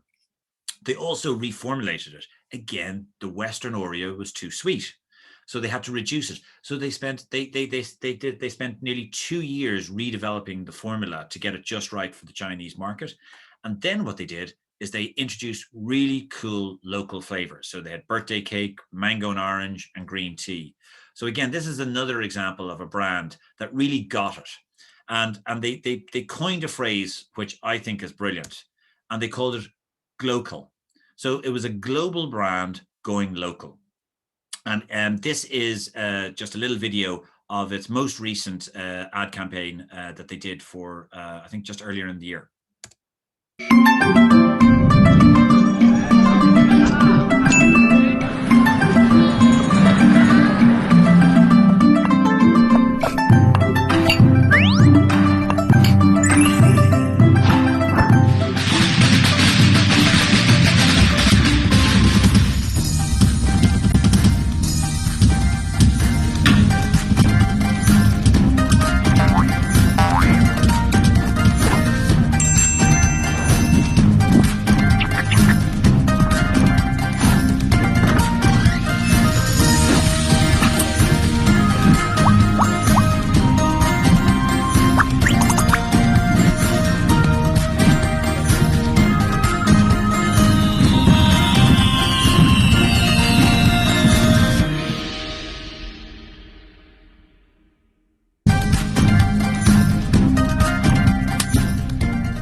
Okay, what was amazing about that is that it hit so many touch points. It had the firecrackers, the fortune cookie, the food, the sharing, the dragon, the fireworks. It was just immensely sophisticated. And that's really, that isn't a big mega brand, I know, but it's just where you have to be thinking. If you're thinking of China and you're thinking of seriously of China, you do need to think of the localization element of it. The other element, which is absolutely huge, and again, it took my head a little bit of time to get around this, is the power of KOLs, key opinion leaders, and live streaming as part of that. Now, we all know influencers, but just in China, they take it to a different level. So foreign brands really need to engage with this and really need to do it. And you can do it from your domestic market. I'm going to show you that later on. So it's just, I'm going to again play you another short video here of just the sheer scale of KOLs.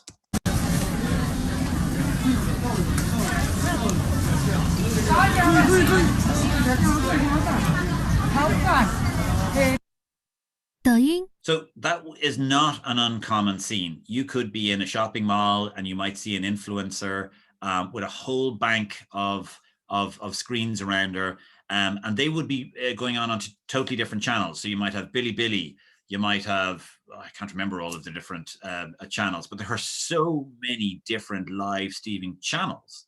Youku, and there's a tons amount of those, and that this one particular influencer will be just sending out constant messaging and sales back to a particular given channel. So again, it's huge business, and it's something that brands have to be very, very conscious about.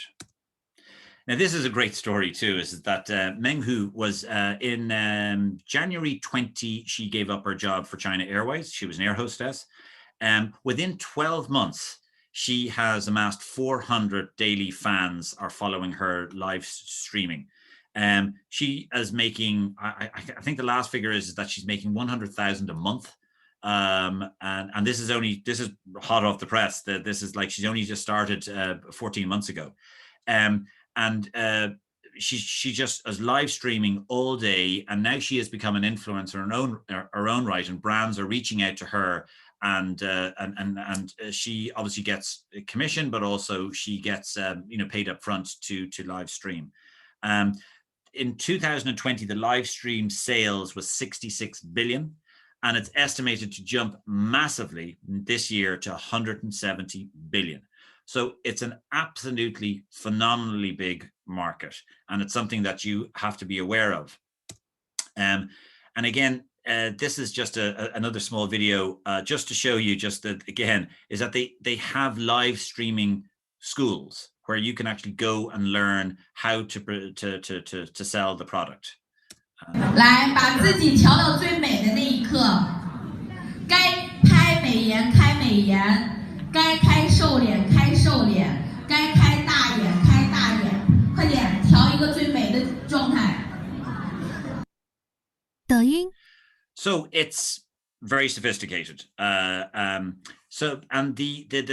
But just, you're looking at this probably going, oh my gosh, how do I do that? We're only a small brand. We don't have all those resources.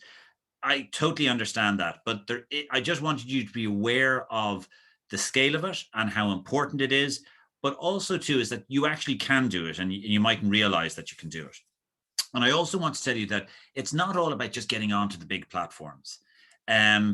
What you can do is you can go onto the more smaller platforms. You can go into the smaller cities, as I said, into the more regions that, mightn't be tier 1 or tier 2. They might be tier 3 cities, still might have 100, 200, 300 million people, living in the whole province, or 55 or 6 million people living in a city.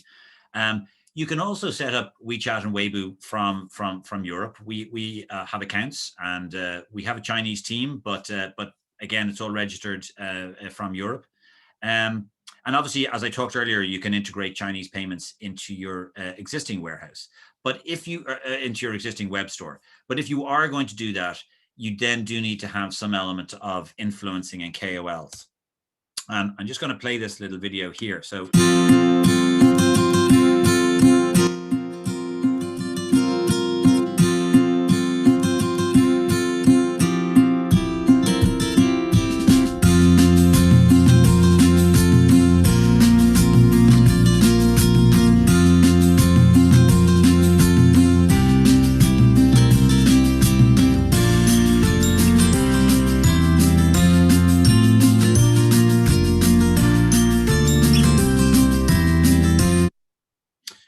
Okay, so what this was is that this was our own WeChat store, and an Irish-based Chinese girl who we just got to do videos of the product and to show how to order them.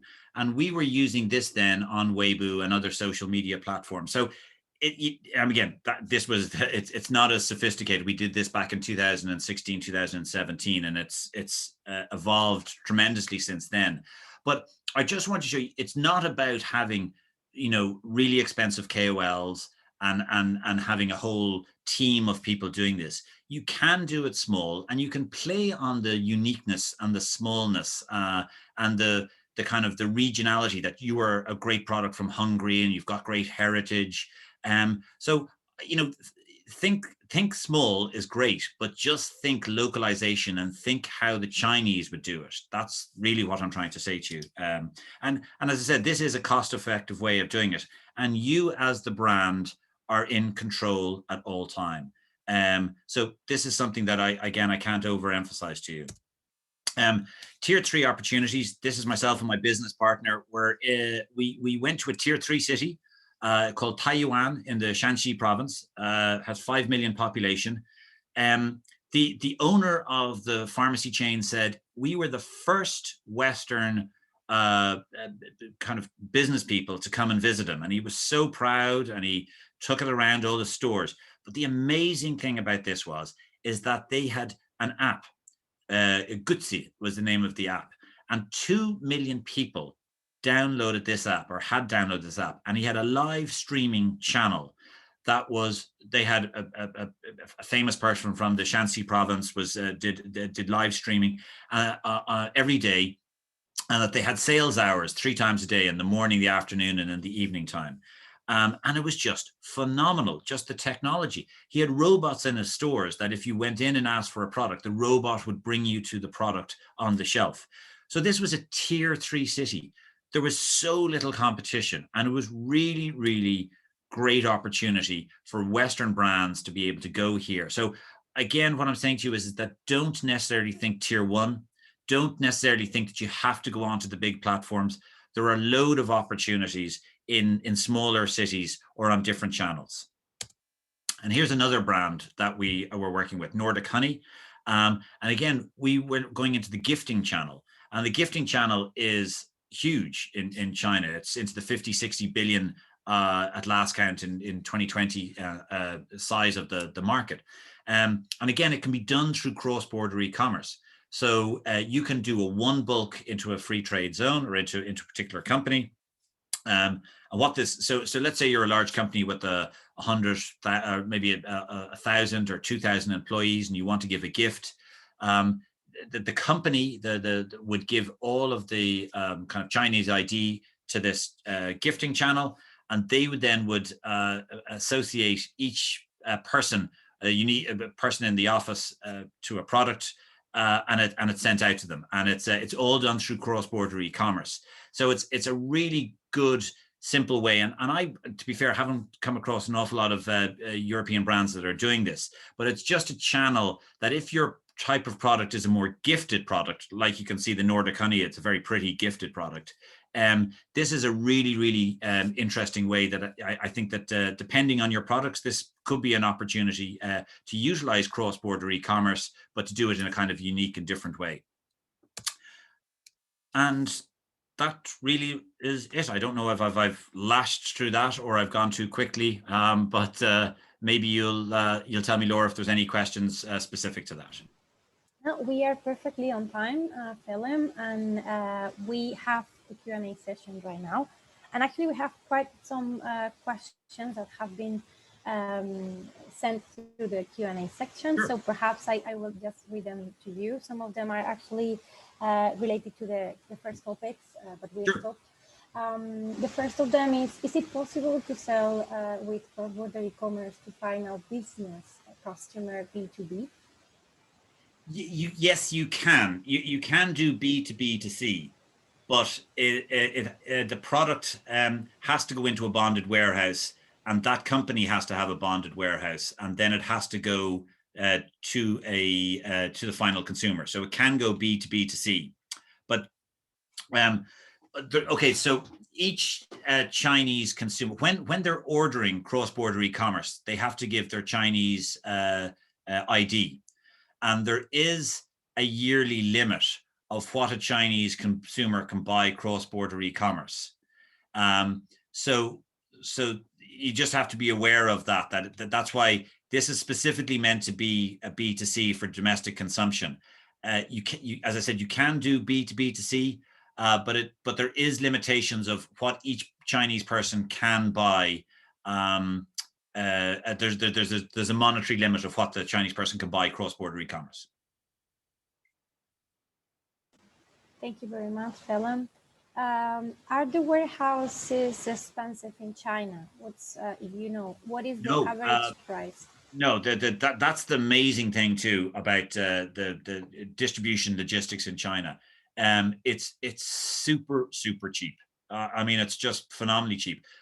We're very lucky, and the provider that we use in our warehouse is that we actually don't pay any warehouse charges until the product is actually bought by a consumer. Thank you very much. Do you have any idea on the average price that this could mean for companies? The warehousing? Yes, correct. Again, it depends, and I'm not being. It depends on how much space you're taking. Is there chilled or frozen requirements? Is it temperature sensitive? Are you going to be looking for a nationwide distribution, or are you going to be just localizing it? So, again, in the Taiwan, the warehousing. Interesting enough, the Taiwan is that. There was no free trade zone in Taiwan, in that tier 3 city. There is one now, but when we initially set up, there wasn't, and we had to do all the logistics from Shanghai, which was a bit complicated. So the warehouse costings will depend, I suppose, how far your market is from your warehouse and how much stock, and if there's a cold chain required. Understood. Thank you very much. To sell supplements and vitamins on shelf in China mainland, do you have to register with the FDA? Is it No. the same in Hong Kong? No. Again, unless there's new changes being brought in the last 6 months, no, you don't. Cross-border e-commerce. Again, this is the beauty of cross-border e-commerce. It's like selling your domestic product into the Chinese market. As I said, there are, depending on the ingredients, like I said, Stemmerol was one of the products we had an issue with. But in vitamins, we have worked with Irish Vitamins, and vitamins are huge actually, and supplements are a very, very big market in the Chinese, and cross-border there's not as much restrictions on them. No. Perfect. For a shop on WeChat, are the same regulations applicable as on the other platforms? Are also the product on the whitelist? If your product is on the whitelist, you can sell on any platform in China. You can sell cross-border e-commerce. So if you're on that list, you can sell on any platform. Okay. Just on that, sorry. Yeah. But the platform might have too many products within a category, say infant formula. So if there was a Hungarian infant formula that wanted to get onto Tmall, they probably couldn't get on, because there's too many infant formulas, and they probably wouldn't be invited or accepted on. So even though you're approved to sell by the Chinese government, the platform mightn't want the product, if that makes sense. Understood. What kind of business license should have the Chinese company that takes the responsibility of importing goods through cross-border e-commerce? Well, as I said, is that if you're doing a cross-border e-commerce, you don't have to have an agent. You can do it all yourself. You will most likely have to have a warehouse, and you can very simply find companies that will do warehousing for you, but they won't be necessarily your agent. They will just be your warehouse host and might look after your logistics, but you as the brand will have ownership of the product. And so you, as I said, you don't have to have an agent if you're selling cross-border e-commerce. Okay, and perhaps we can add a couple of more questions until... Sure. That's what the question and answer session's for. Okay. What is the name of the gifting channel? I will have to... let me see. I just don't have it to hand. It's in Chinese, but I can have, let me just make a note of that to get back to you on that. Great, no problem. I know who brought the question, so I can just reply to her afterwards. But it's a really, really interesting one. I worked with that Nordic Honey and 2 other Estonian brands, and I think it's a great, if your product's right for the gifting channel, I think it's a super little channel to look at, because not a lot of people are looking at that. Great. And perhaps we can fit a last one. Remember that we have another Q&A session just right before the end of the webinar, so we will continue answering questions there. But perhaps the last in this blog would be, how effective are email campaigns? Yeah, good question. Email really, while it's used in China, it's not really. QQ is the big kind of email.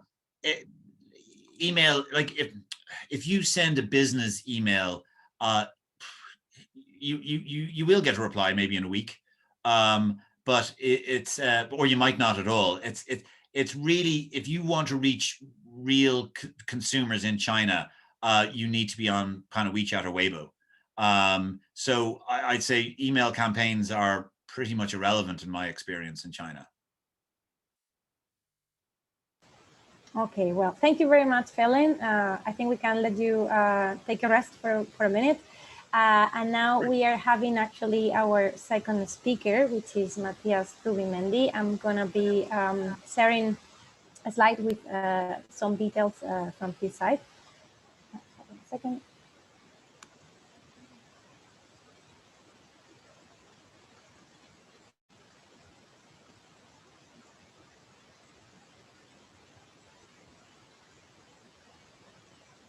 Oh, here you are. Matthias is actually representing today the China IP SME Helpdesk. He is also a long-term expert that has been supporting the IP SME Helpdesk in different webinars and workshops. He also works as IP advisor at the China IP SME Helpdesk, and he has a master's degree in Chinese civil and commercial law and a master's degree in intellectual property law. I believe, Matthias, I can leave the floor to you and you can further introduce yourself.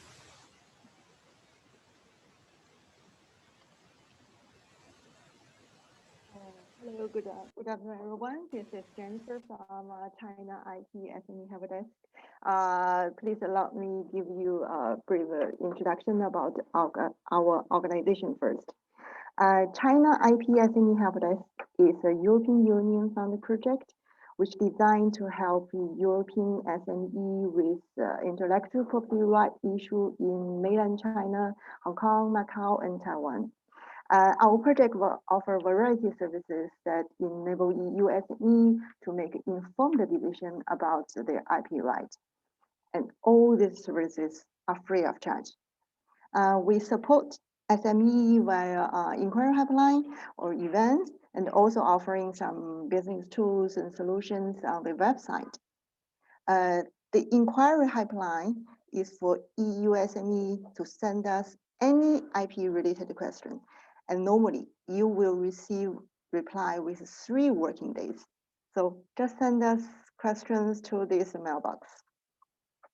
Our help desk collaborate with business associations, cluster organizations, embassies, and the Chamber of Commerce, joint organize some events like training, seminars, and live webinars all over China and Europe.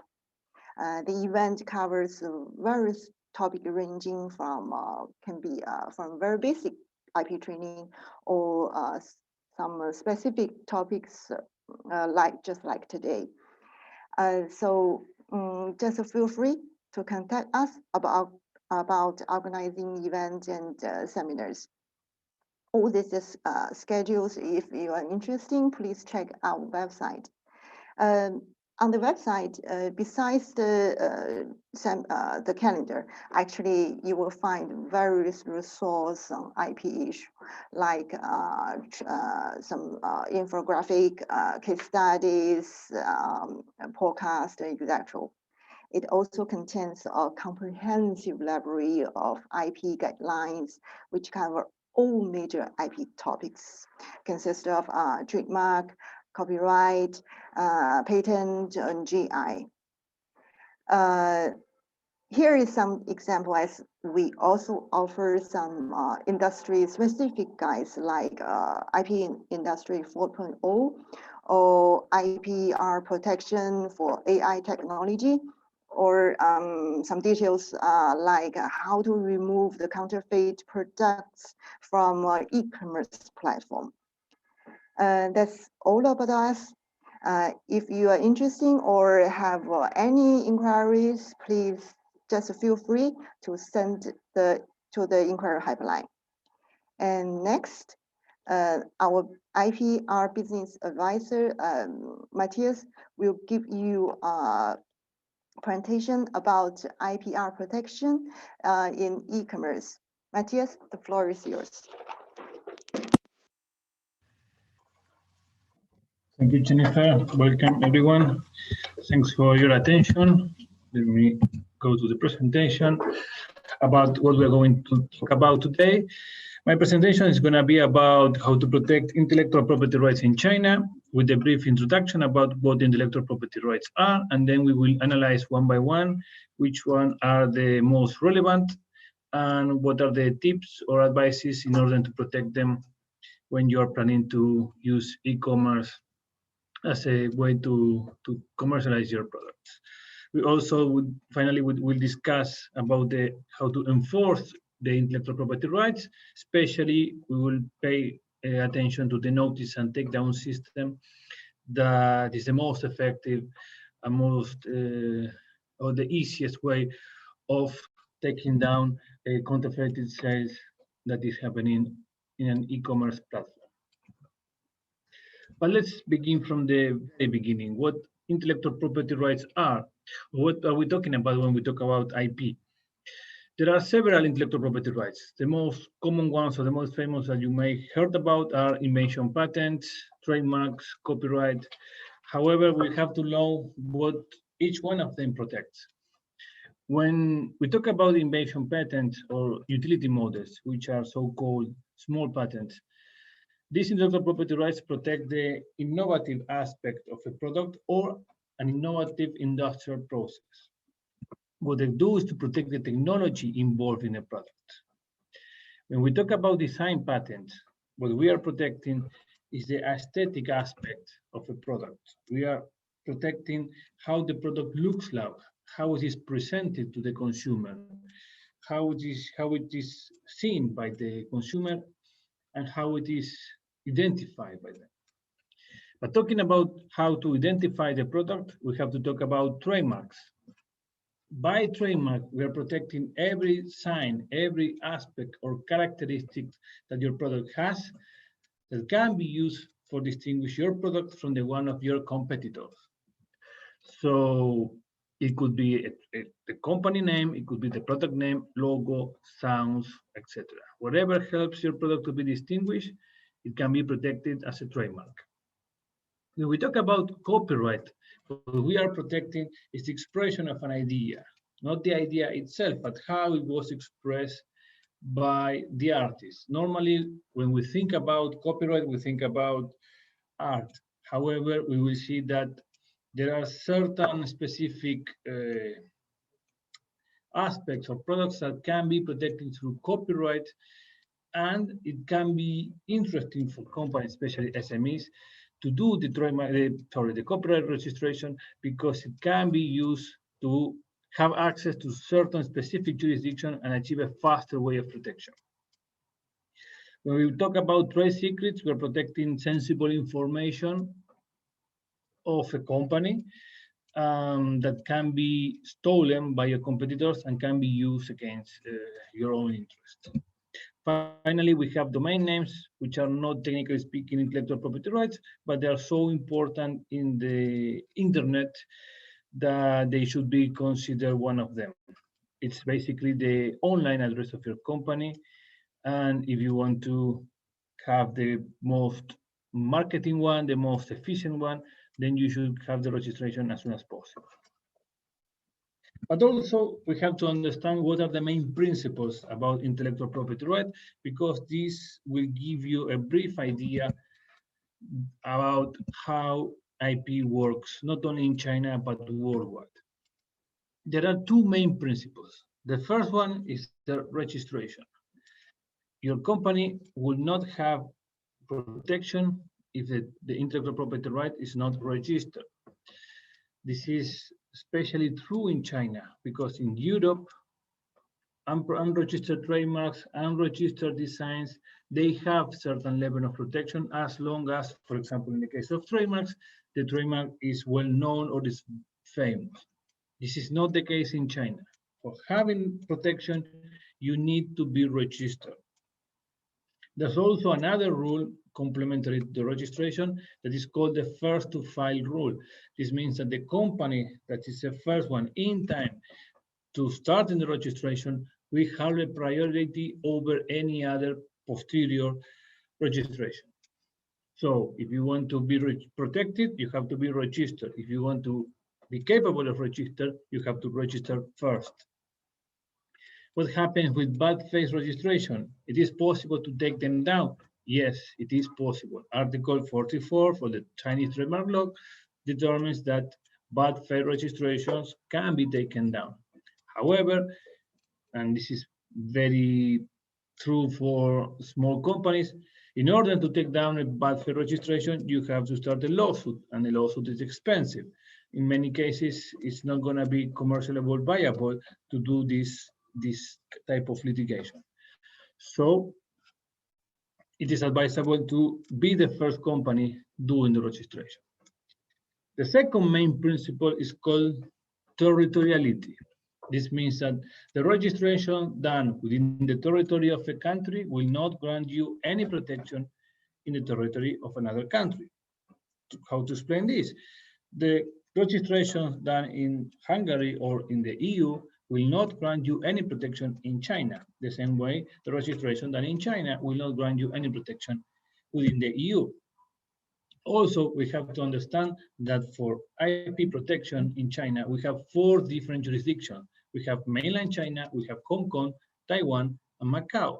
Each jurisdiction has its own authorities and work independently. This means that if a company wants to have full protection in China, then 4 different registrations should be done. Not all companies do registration within the 4th jurisdiction, but you may know, or you should know, what are the limits of the registration that you will do in the future. So combining the registration principle and the territorial principle, then we will have to reach one conclusion. You don't enter the Chinese market without doing a registration first, full stop. If you don't have the registration, you will not have protection. And no matter how famous you are in Europe, no matter how famous or how many times you register your trademark in Europe or in any other territory, if you are not protected here, you won't win a case. But why should I register my IP? What can I do with it? What can I do with my IP? It's very simple. The person who owns an intellectual property right basically has a monopoly over the usage of that product, trademark, copyright, etc. It means that only your company will be able to do or to authorize third parties to perform certain acts. And those acts are sales, manufacture, export, import. So if you want to import or export to China, then you will have to own the intellectual property rights in China. But which one are relevant for e-commerce? And in each one of them, what should I register? What should I protect? In the case of trademarks, the most relevant trademarks to register are the company name, because your company wants to be identified, and you don't want competitors to start using your name and start selling their products as if they were you. It's sort of some of identity theft, talking about companies in this case, that can be avoided only if you start registering your trademark. Remember that the company can register a company using others' company name, but as long as you keep the trademark, then you will have the protection. Then you should protect your product's name, because it's at the end of the day what you are selling. So you want to protect, as I said, first the company, but also the name of your products. It could be also the logo of your company. If you have a sort of a pet that you use, then that can also be protected as a trademark. In the case of copyright, which is normally associated with art, there are certain type of certain aspect that can be registered.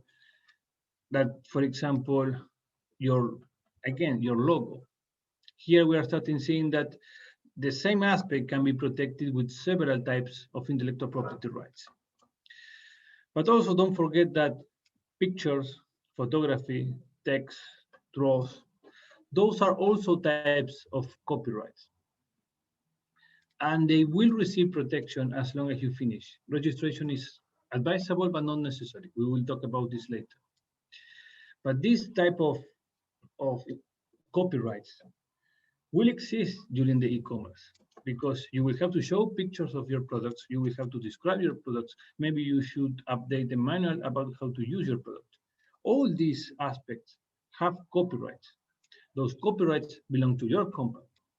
So a method of taking down an infringement or a counterfeited sale can be done not through the trademark, but maybe through all these technical aspects. Another important industrial design is, sorry, and again, another important intellectual property rights are industrial designs. As I explained before, they protect how your products look like. So what you have to protect here is the design that you use for your products. In this case, it's very simple and direct. In the case of trade secret, is that sensible information that you give to your company some competitive advantage. But also, it is all that intellectual property right that has not been registered. So your company should be very careful of disclosing that information that you know your competitors don't know, and you don't want it to be published. The same way, like if your company were attending to a trade fair and you don't want to show a prototype of a product that has not been released yet or is not known how it works, then you should not upload in the e-commerce platform any type of information, any draw, any manual, any description that will disclose one of these trade secrets. Be careful, because when you are uploading information online, you may be disclosing sensible information. Be careful. Check in advance what you upload and check it with your legal department or your attorney that you are not disclosing any trade secrets. Finally, regarding domain names, basically what you have to register is the domain name. In this case, again, it's very direct. There is no mystery on this. Try to do the registration as soon as possible so you keep your company name or your product name as your domain name, and it's not being used by a competitor for misleading clients. When you're preparing your strategy, we have to know that you should combine the different methods of protection, and this is something that we will analyze later. But let's go to analyze how to protect one by one the different intellectual property rights. Regarding trademark protection, how to protect the trademark, how to start a trademark registration. There are two different methods. The first one is going directly with the CNIPA, the Chinese National Intellectual Property Administration. The CNIPA will allow you to start the registration by yourself only if you are based and registered in China with a Chinese company. So if you have a branch in China, you can do the registration.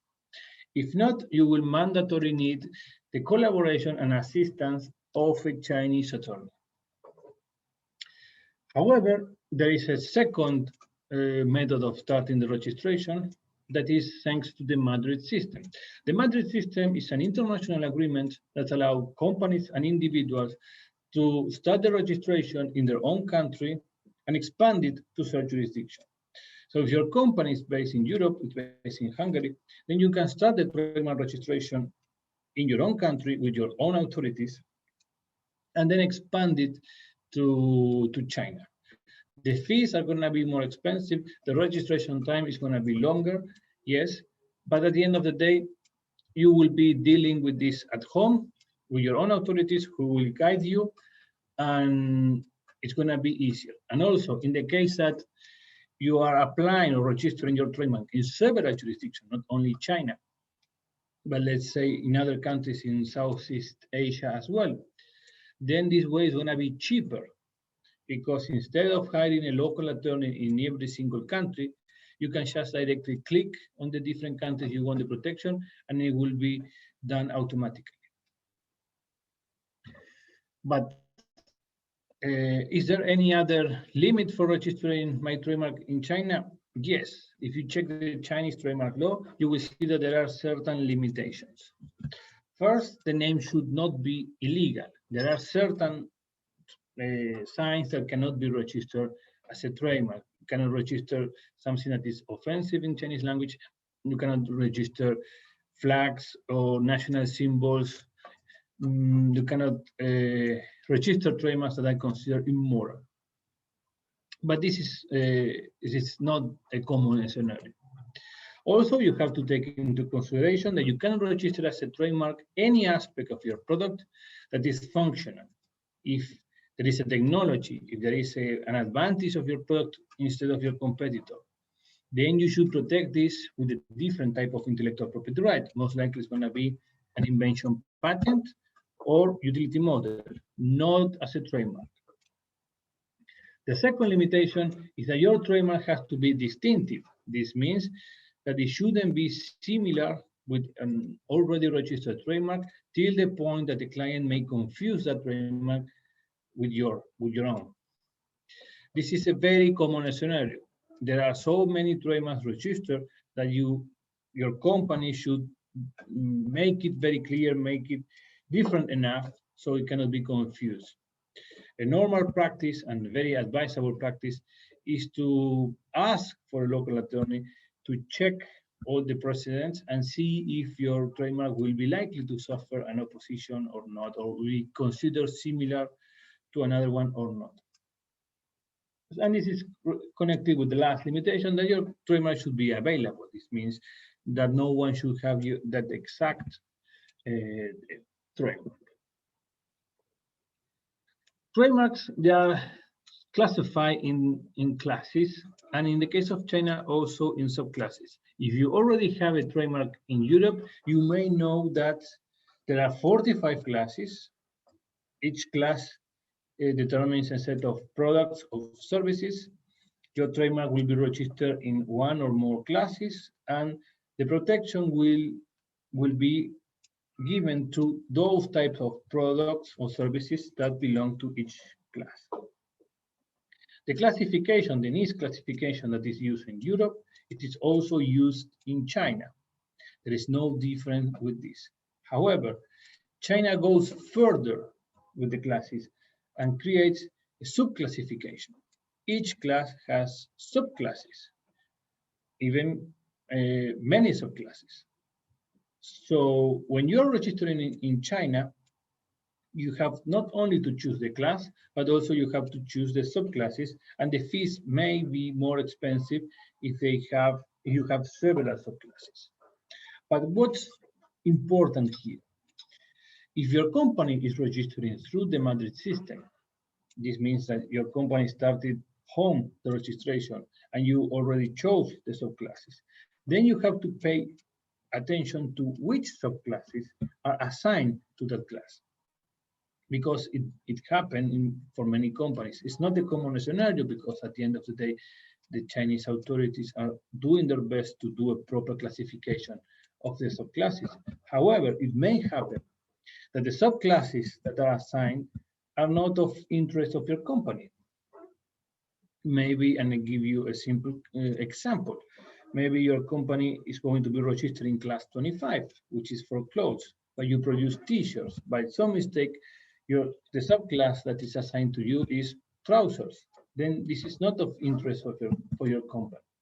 So you should be careful and you should pay attention when using the Madrid system that the proper class is assigned, but also that the proper subclass is assigned. And another important aspect for the Chinese market regarding trademarks is how to adapt your trademarks to the Chinese market.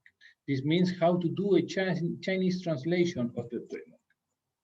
This is going to happen, or your product will be known with the Chinese name your company wanted or not.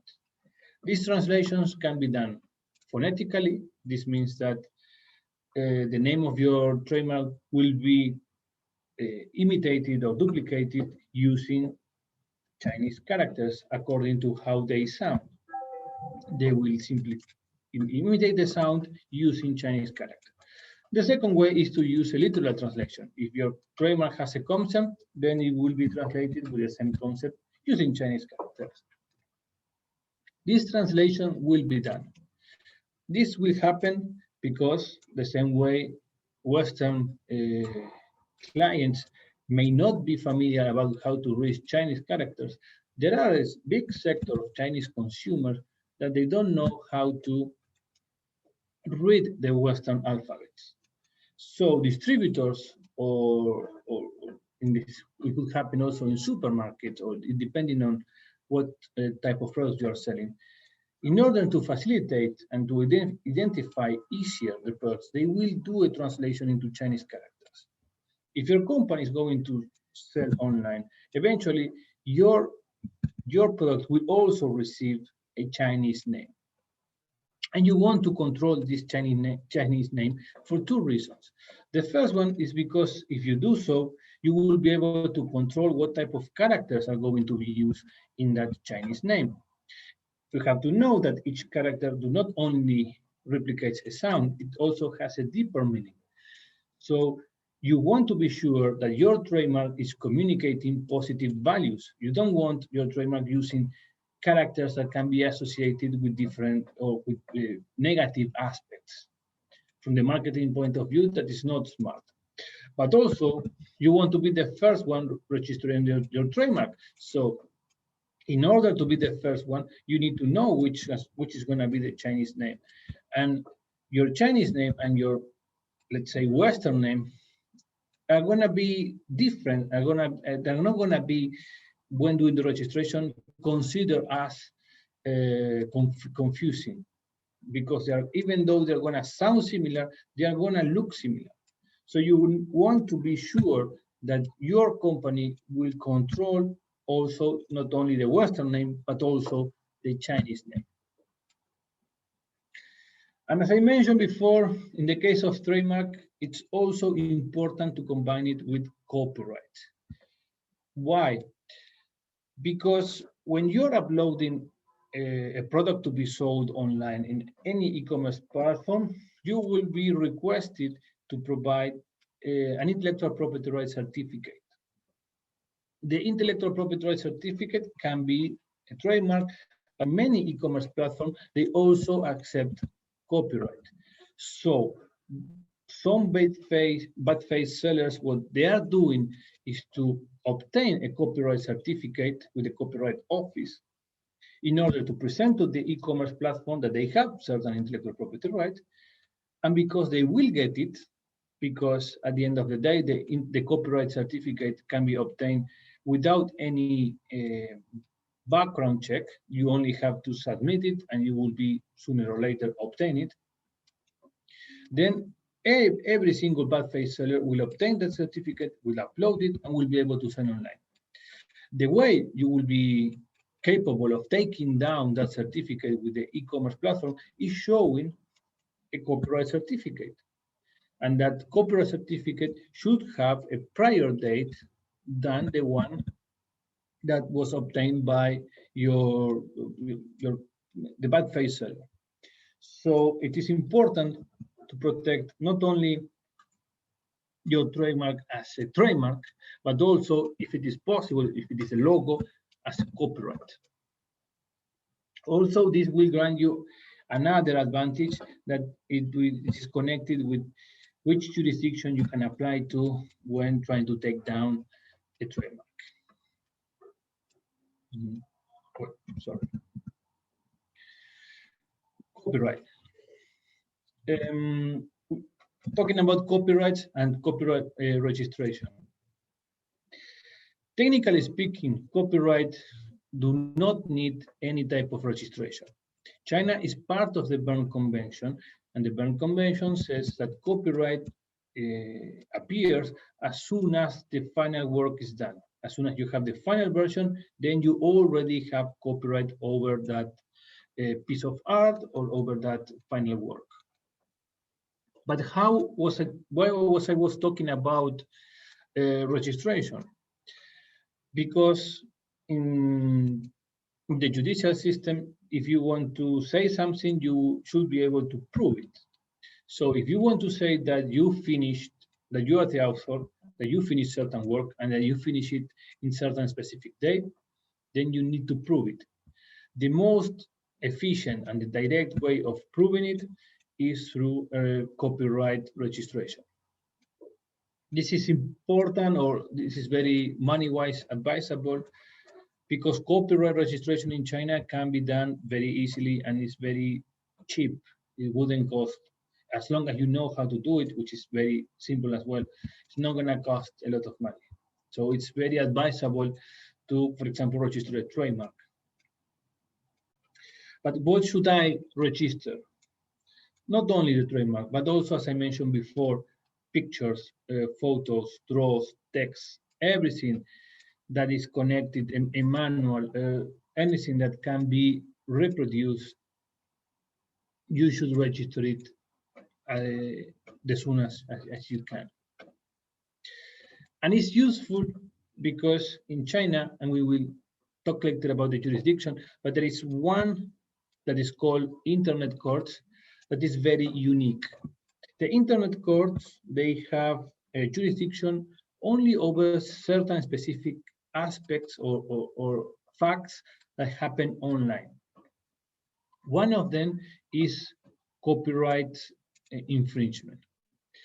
They also work for e-commerce, but only about breach of contract of e-commerce. Then there are different other cases that involve videos that is happening online, etc. Videos is something else that you can register as a copyright. The important aspect of Internet courts is that on average, a case lasts no more than a month. The average time is 27 days. The entire case is happening online. Does it mean that your company can apply to these courts without having a Chinese lawyer? No, but it's very efficient, very fast. And if the notice and takedown system, that is the system that the e-commerce platform have for, they created by their own to take down a sale, it's not working, then you can go to the judicial system, the official authorities, and get the proper answer from the authorities. And these internet courts are gonna solve the case very fast. So they're very, very efficient, and is the most, I would say, the most useful solution that now companies, SMEs have. As I mentioned before, you should obtain a registration. The registration should be done in China. It can be done abroad, and then later it can be legalized. Nowadays, legalization is being reported as an issue.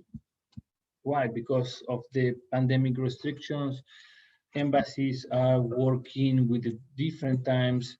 So we were reported that for obtaining a legalization during these days, it can take even several months to finally get it done. And then you should get the not only legalization, but also you have to enforce it in China. So you may be in the case that your company has a deadline to comply with, and you cannot comply with it because you couldn't legalize your documents. But there is a very important solution, which is the usage of blockchain. I don't know if you understand how blockchain works. Blockchain, basically, it's a chain of nodes. Each node is a different upload or download of information. When a node is added to the chain, it cannot be modified without including another node. And then all the different modifications can be tracked in a way that once a node is uploaded into the blockchain, it cannot be modified, and it can work as a method of evidence.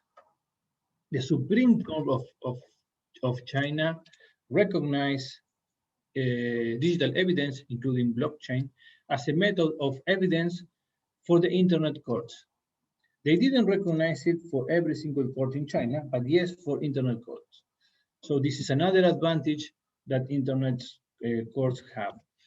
And it's another advantage for your company, because if you have access to any blockchain, then you can start uploading all your copyrights, and this way be capable of proving them without the need of having a copyright registration. In China, there are already certain companies that are offering this type of service, and they will provide you immediately some sort of certificate or the final presentation that you can show or present with the internet court.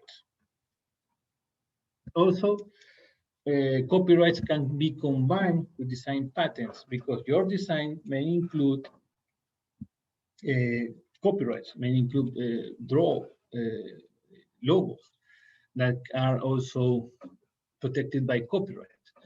So if you have a design patent and it's a unique design for your product, and that design contains copyright, then it's advisable to have both registration at the same time. Talking about design patents, how to start the registration of a design patent. We said that the design patent protects how your product looks like, how it is presented. In this case, there's only one way to start the protection, and it's with the China IP. There is no international agreement. There is one international agreement, that is the Hague Agreement, but China is not a member country. So there's no international agreement that will allow you to start the registration in China, and the only way is going with the Chinese authorities. Again, if your company is based in China, your company can start the registration by itself. If not, you will need the assistance of a Chinese attorney. What are the main requirements? The first one is that it should not be functional. We are talking about aesthetic aspects, not any advantage, not any functionality.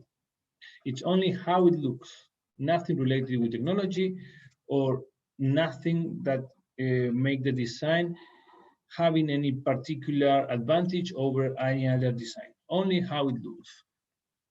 And the second one, and most important one, is the novelty. The design should be new, should not have been known by any other party, by the people that work in the company. This means that if your company already disclosed the design, then there is no possible protection. What will I be requested when I start the registration? You will have to fill the application form. You will have to show draw or pictures of your design, and you will have to start a brief explanation about the product. This is very important because the design will be assigned to a specific product. So if your design can be used in different types of products, then you will have to do registration, or you have to include in the brief explanation a description of all of them.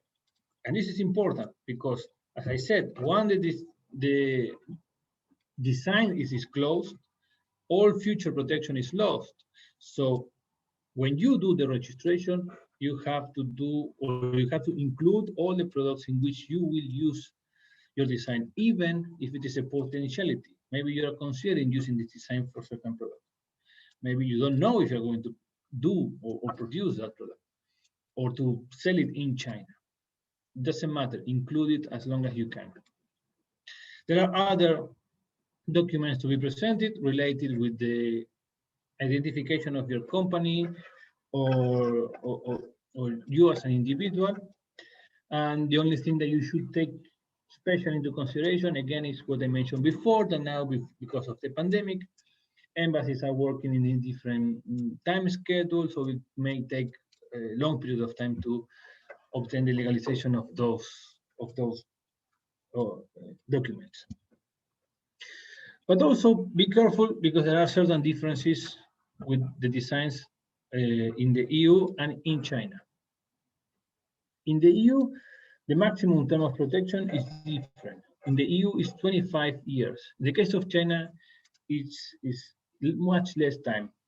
Currently, it is 10 years. However, thanks to the new patent law, which will come into effect the 1st of June, it's going to be 15 years. Second, those unregistered designs, in the case of Europe, they have a certain level of protection during 3 years.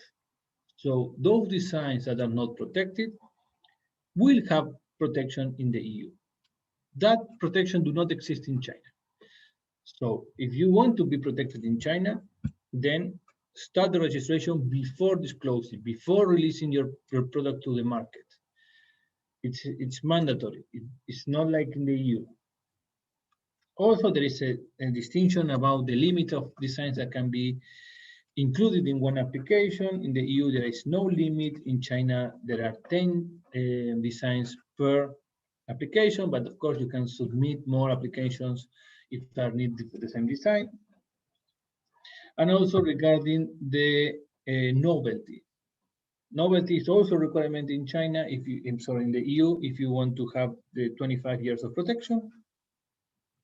But there is a grace period, normally 12 months since the disclosure, in order to present the registration. In the case of China, that grace period is shorter, it's only 6 months. So be careful, once the design was disclosed, you have only 6 months to do the registration.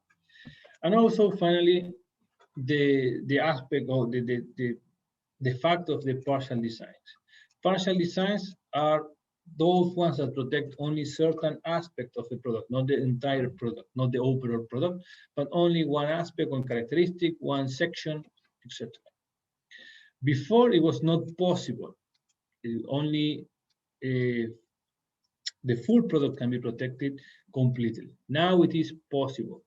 Now partial designs are going to be possible since the 1st of June.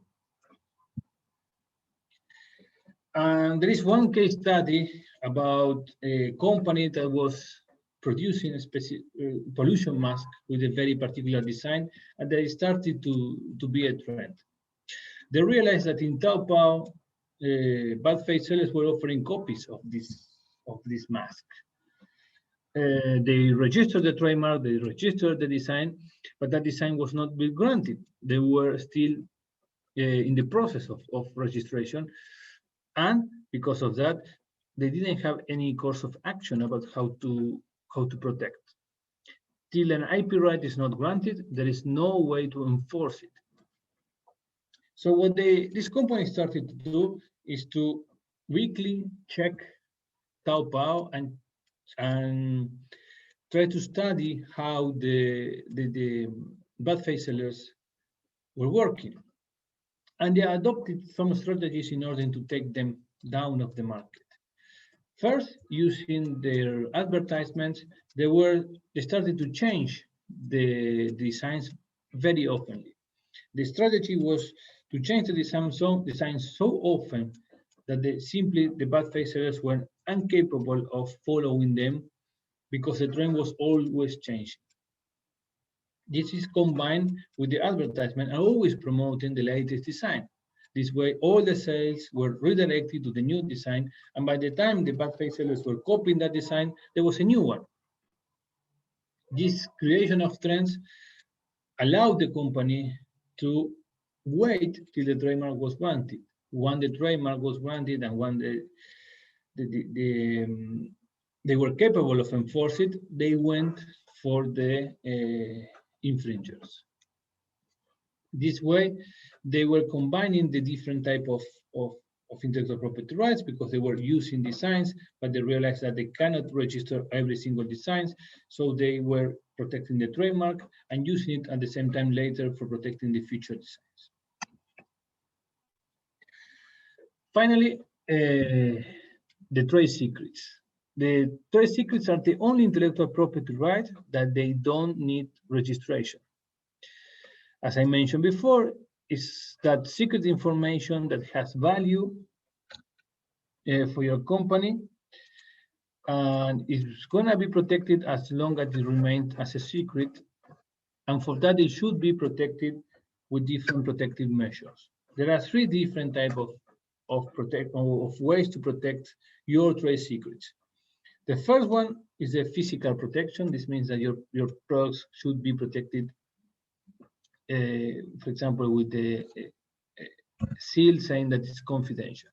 The second one is the technical protection, those informatic methods of protection that will allow your company not to disclose information, for example, the usage of encrypted information.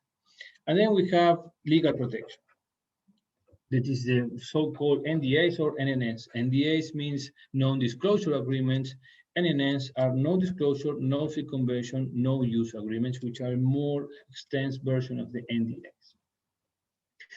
In the case of e-commerce, when we are talking about trade secret protection, how we can protect it?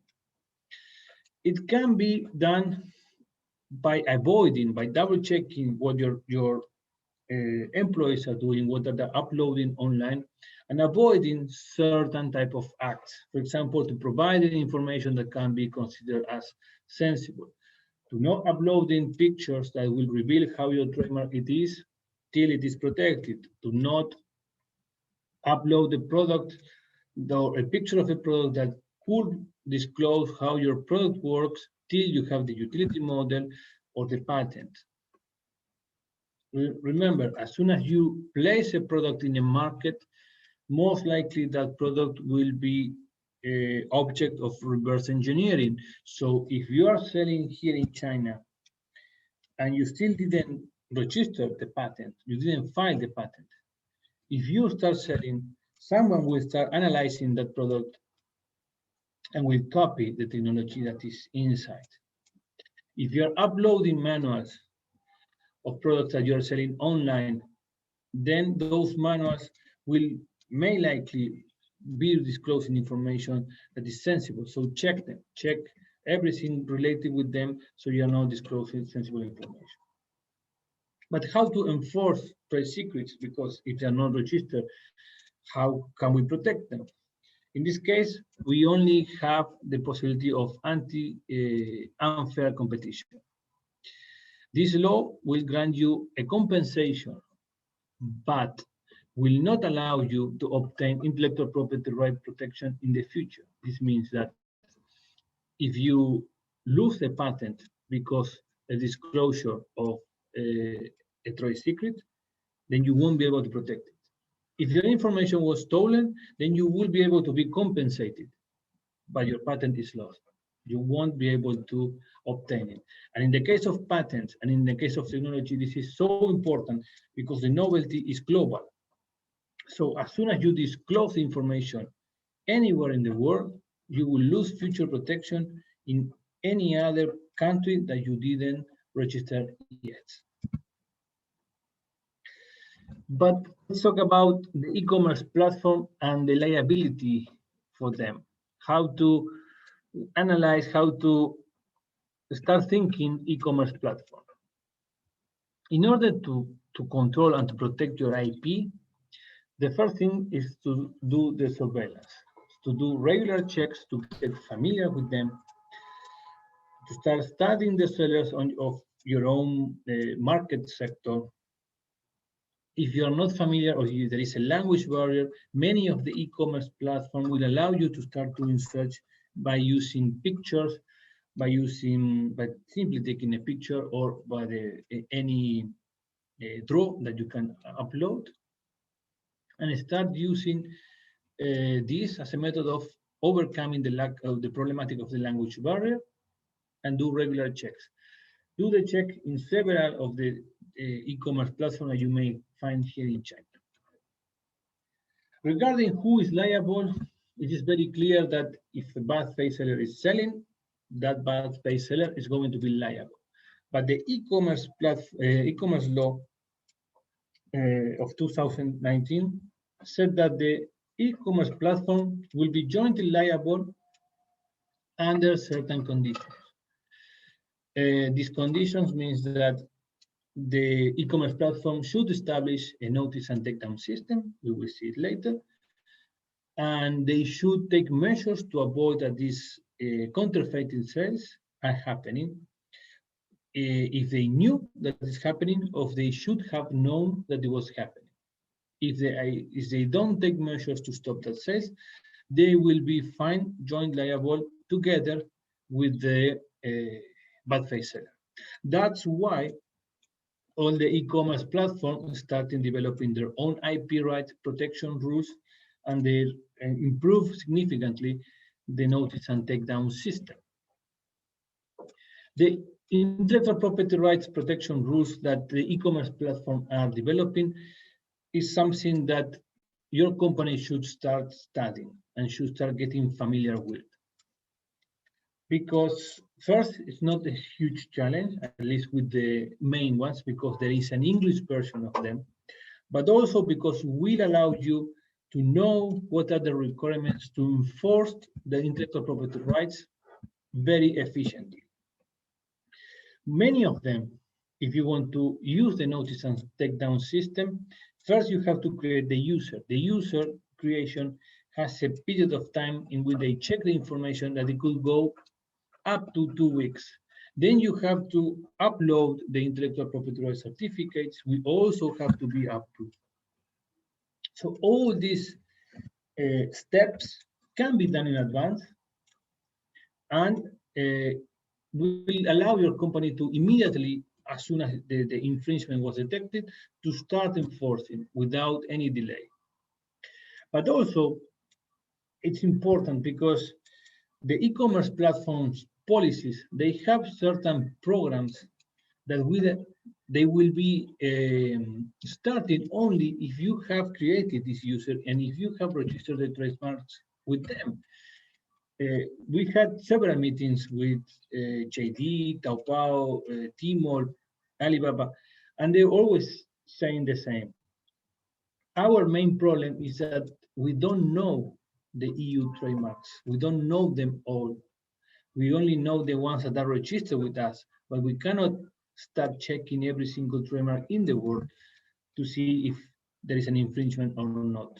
So we need the companies to do the registration with us. We need them providing us the information, and then we can start proactively doing the check. Of course, this proactive check of information is never going to be enough, and you still have to do the regular checking. But at least it's something that will improve, and we will be fasten the method or the times that you will need to enforce your rights. Also, there are other programs, for example, the test purchase programs that many of the companies e-commerce platforms have, which is very useful for obtaining evidence.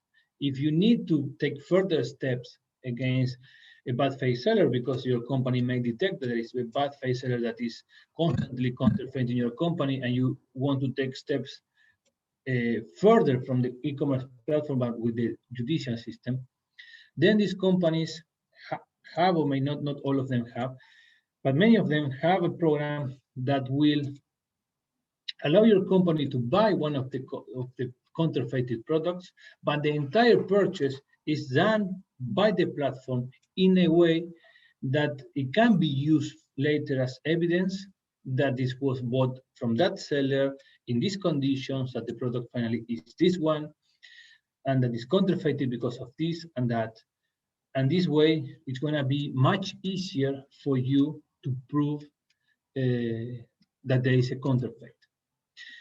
And in some of these companies, this service is for free. Your company will only have to pay the product, but all this legalization service is offered for free.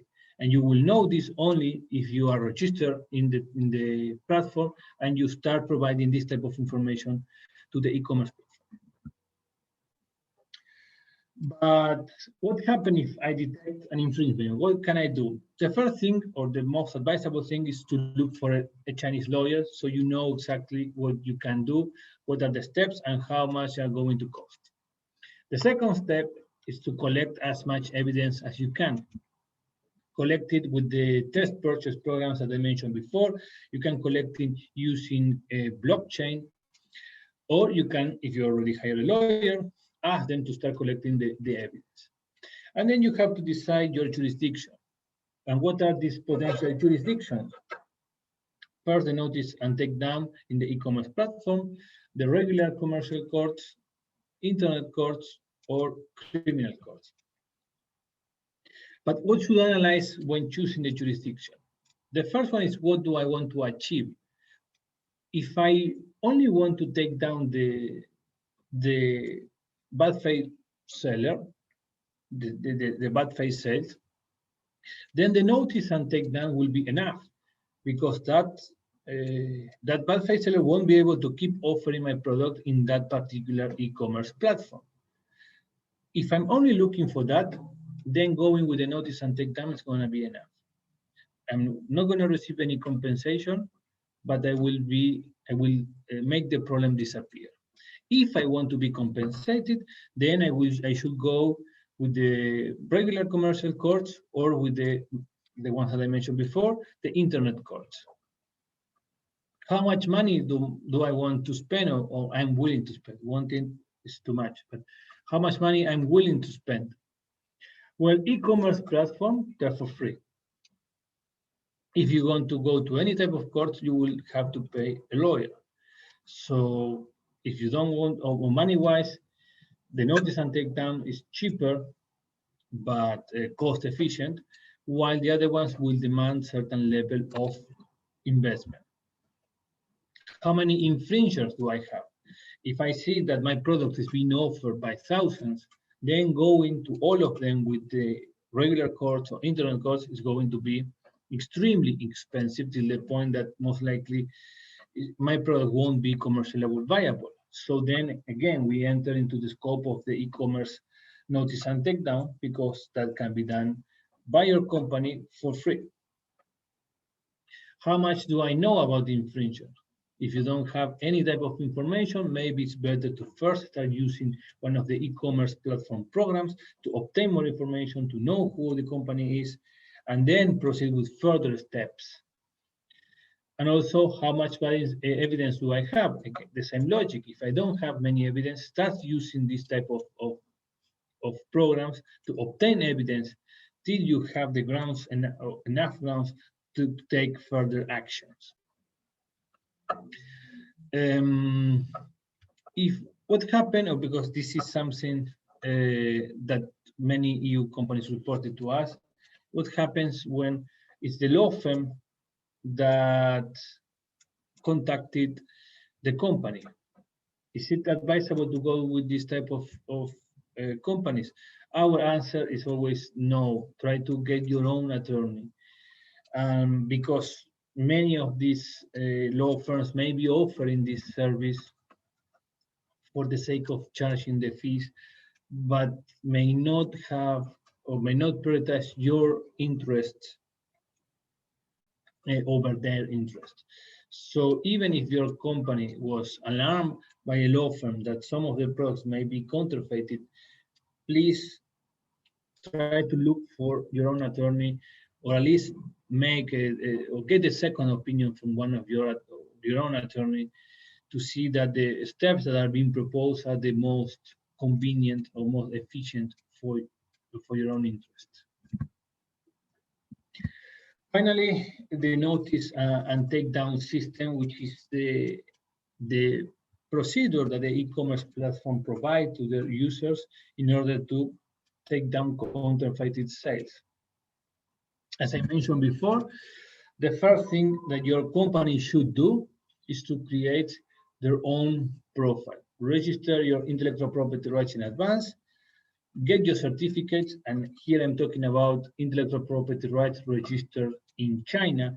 Nothing that was registered in Europe will be useful for taking down a sale in a Chinese e-commerce platform, and get familiar with the procedures, the programs, and the different tools, how to use them. Train your own employees or train yourself about how to do this.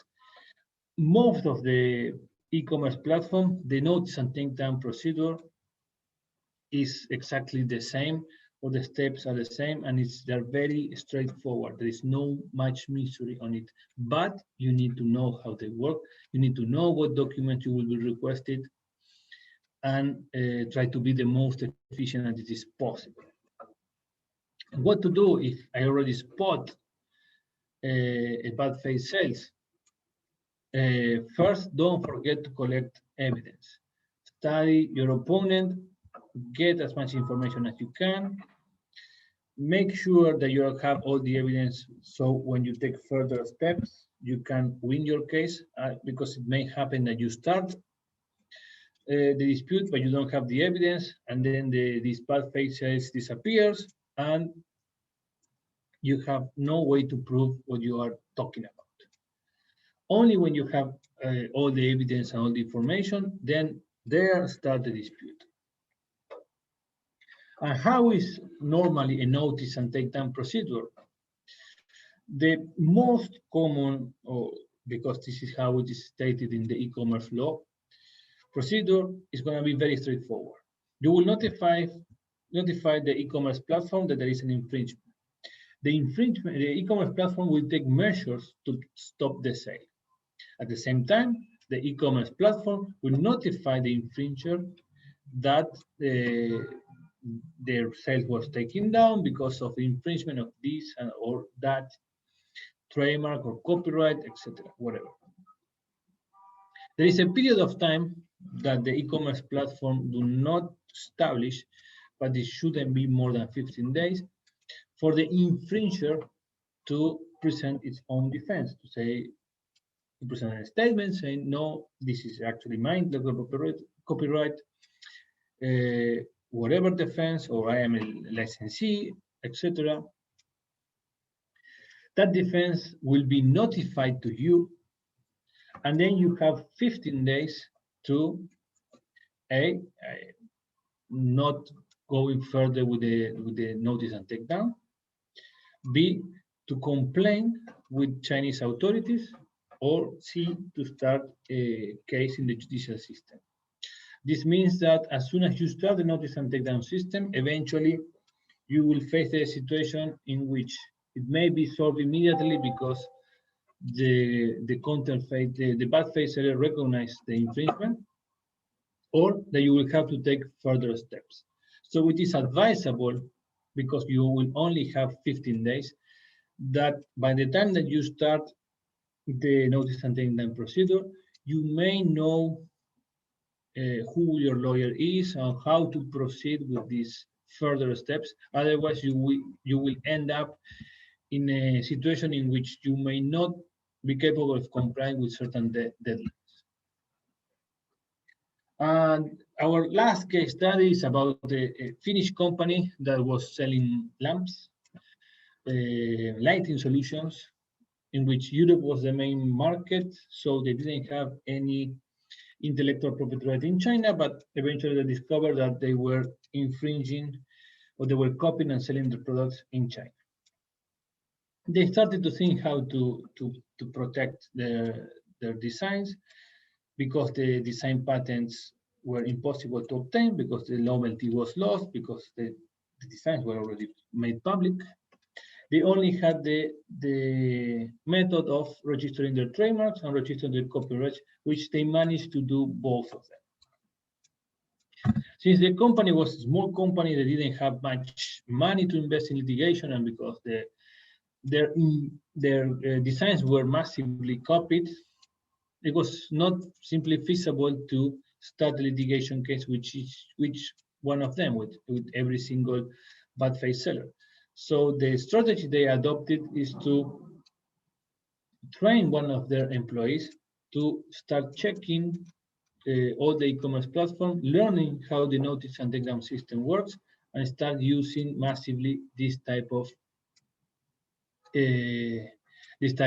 procedures.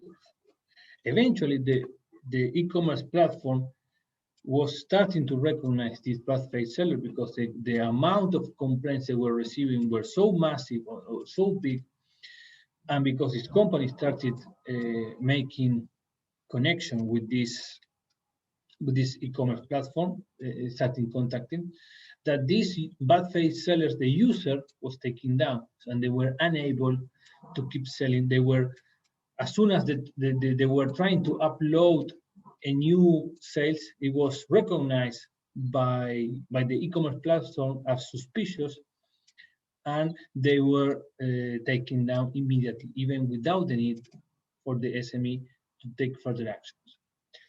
So the learning from this case is your company, it is possible for your company to establish these new habits, to start training your employees, to start implementing constant surveillance, and to insert this type of habits as part of your company normal method of being. Some takeaway messages: register your IP as soon as possible. Remember the first to file rule. Create profiles on the e-commerce platform as soon as you can as well, because this way you will be saving considerable amount of time.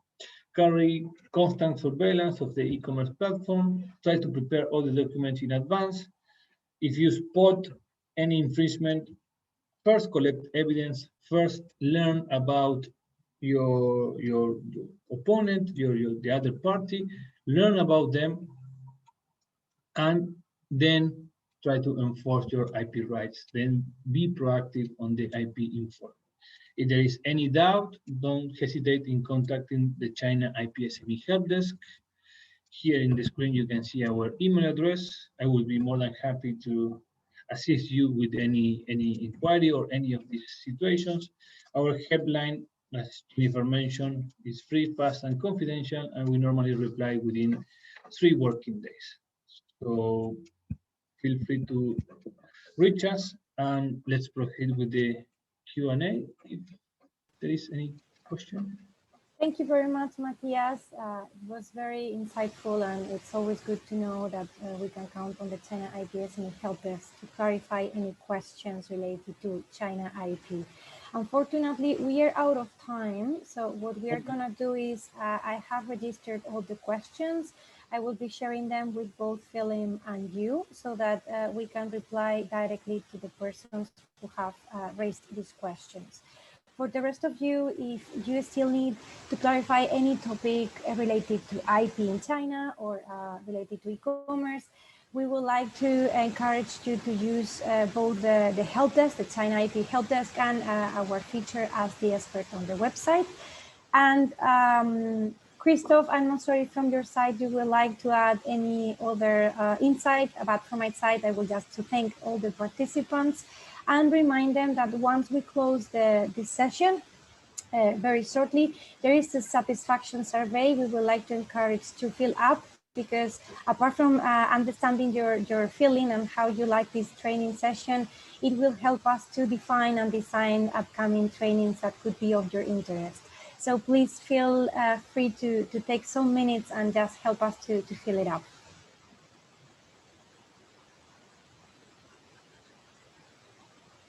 So Christoph, is from your side? Oh, yes. Thank you very much. I didn't receive personally any other questions.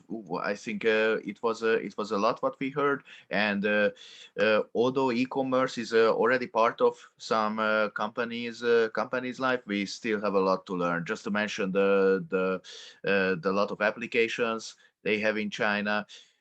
Wow, a few of them even me myself didn't use yet. So I think we heard some great presentations. I would like to urge everybody to ask the questions from the EU SME Centre and the IP SME Helpdesk again. And also I would like again to thank you all for the presentations. Thank you for Felim, thank you for Matthias, and last but not least, thank you very much, Laura, for helping us organizing this great event. I believe that it was very useful for all the participants, and I hope that we can continue working in the future too. We are planning the next event in November sometimes. Thank you very much.